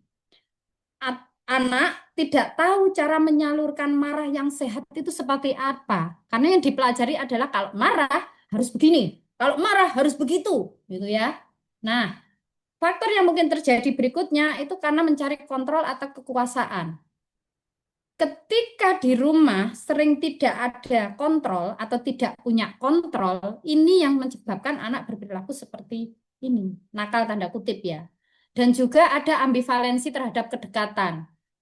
Biasanya kalau didekati bisa baik, tadi ya Bu Nur Hamidah menyampaikan didekati bisa baik, tapi ternyata keluar itu ekspresi emosinya bertolak belakang, yang menunjukkan bahwa anak ini melawan. Jadi perilaku melunjak seringkali ini kalau dalam psikologi saya ya sebagai psikolog itu akan menginterpretasi bahwa ini sebenarnya adalah cara dia untuk bertahan. Bukan sekedar membangkang, tapi dia bertahan. Kalau coping stress mechanism itu ada banyak ya, beda, setiap orang berbeda. Ada dia memilih menyendiri, pasif, ada memilih dia melawan agresif. Nah, kalau saya melihat kasus yang pertanyaan pertama Bu Nur Hamidah, ini adalah bentuk cara bertahan dia. Sebenarnya bukan pembangkangan, tapi bentuk cara bertahan. Nah, kenapa awalnya baik kemudian berubah? Karena yang pertama, anak ini merasa aman, Bu. Ketika dia aman, kemudian menguji Bu Nur nih, menguji batasnya Bu Nur. Nah, ini kalau kita menyebutnya ini yang disebut testing boundaries. Anak ingin tahu, Bu Nur ini aman nggak ya? Bu Nur ini konsisten nggak ya? Kalau saya begini, Bu Nur meninggalkan saya nggak?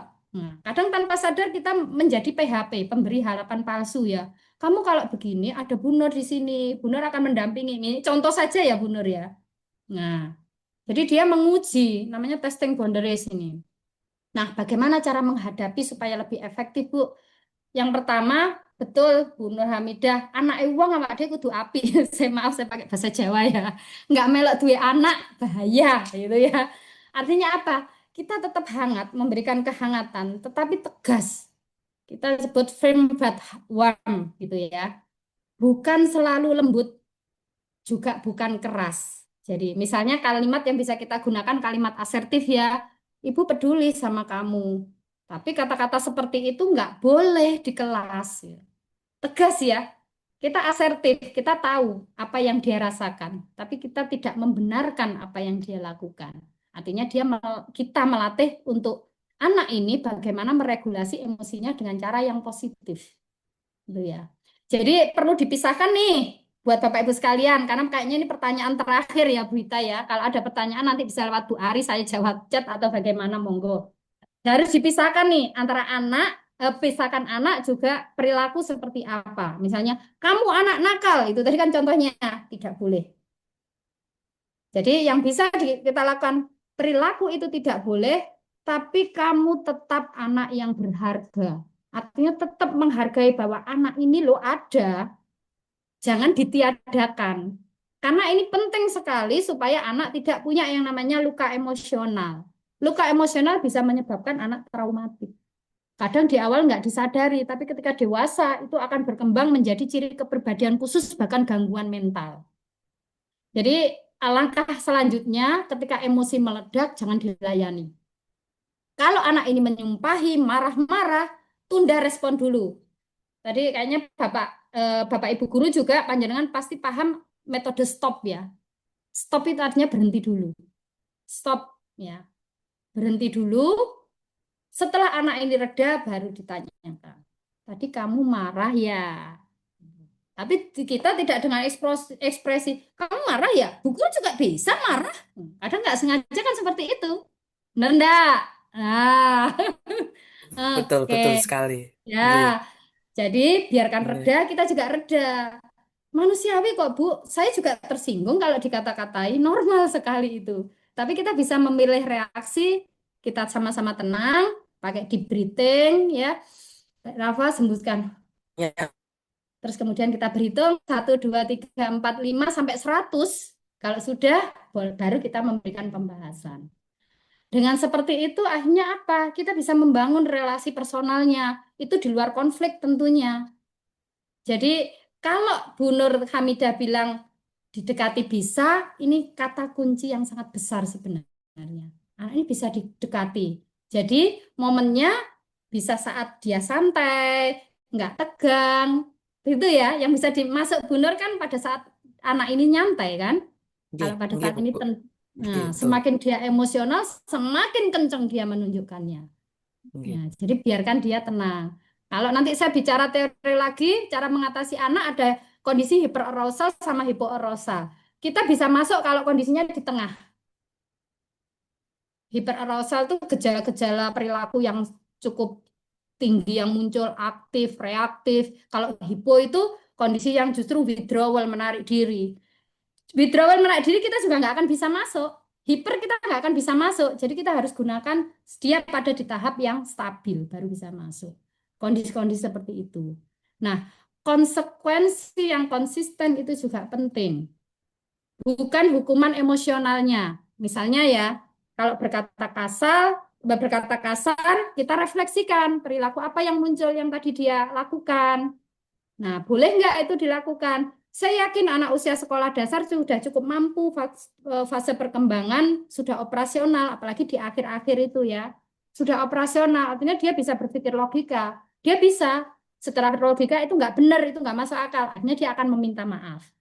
Gitu ya. Terus contoh lagi, marah meninggalkan kelas. Nggak cocok meninggalkan kelas. Oke, pada saat meninggalkan kelas itu adalah reaksi emosi. Saat reaksi emosi, kita tidak perlu datang. Biarkan dia tenang dulu. Jadi nanti ada tindak lanjut lebih jelas ketika dia sudah pada posisi yang normal. Emosinya normal.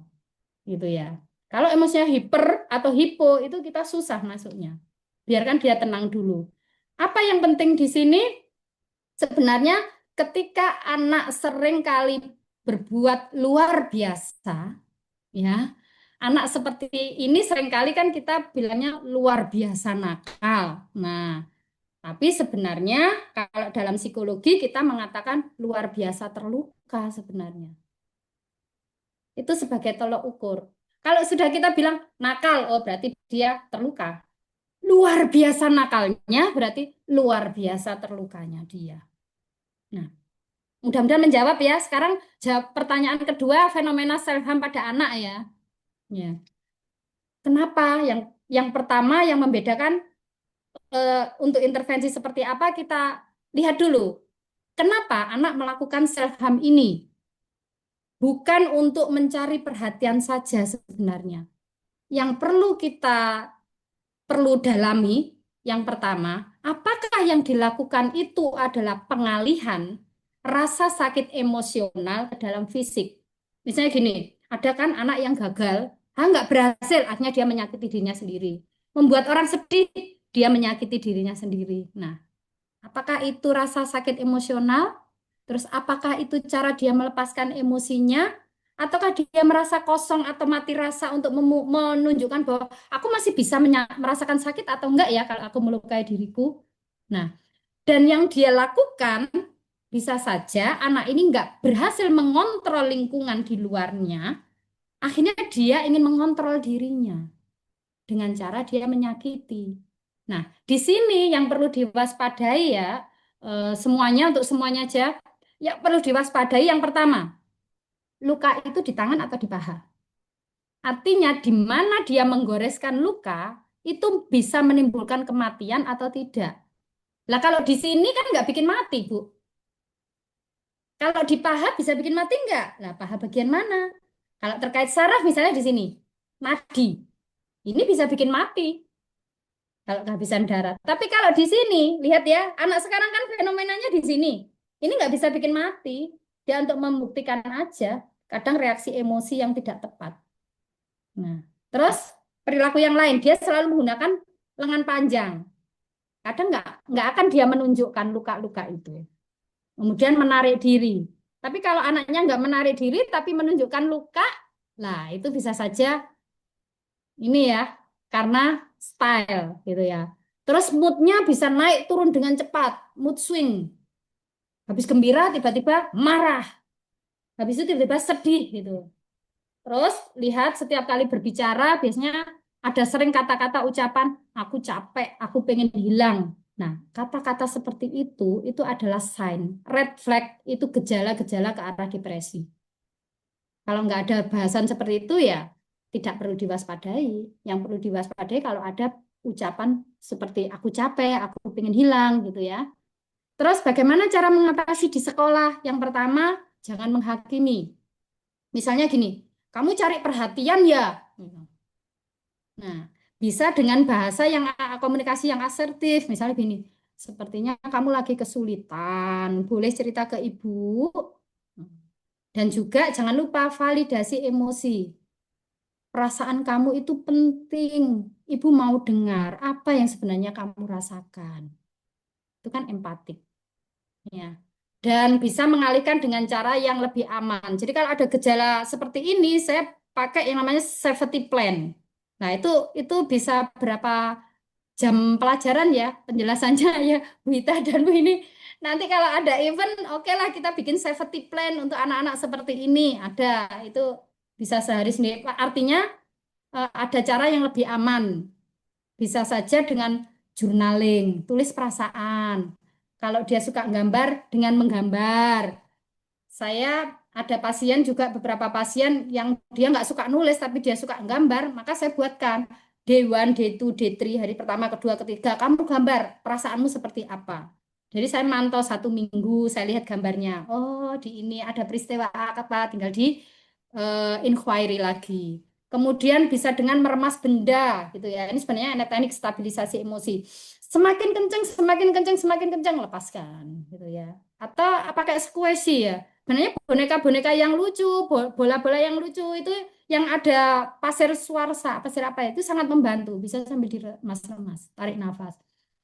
Itu cara yang lebih aman yang lain. Terus kalau memang sulit, Bu Nur, bisa segera kolaborasi. Kolaborasinya apa? Sampaikan yang ditangkap itu dengan orang tua, guru BK atau psikolog yang mungkin ada di sekolah. Jadi sebenarnya self harm itu tidak bisa ditangani sendiri oleh guru ya. Ini harus ada kerjasama baik dengan orang tua maupun dengan profesional ahli lainnya, psikolog atau psikiater.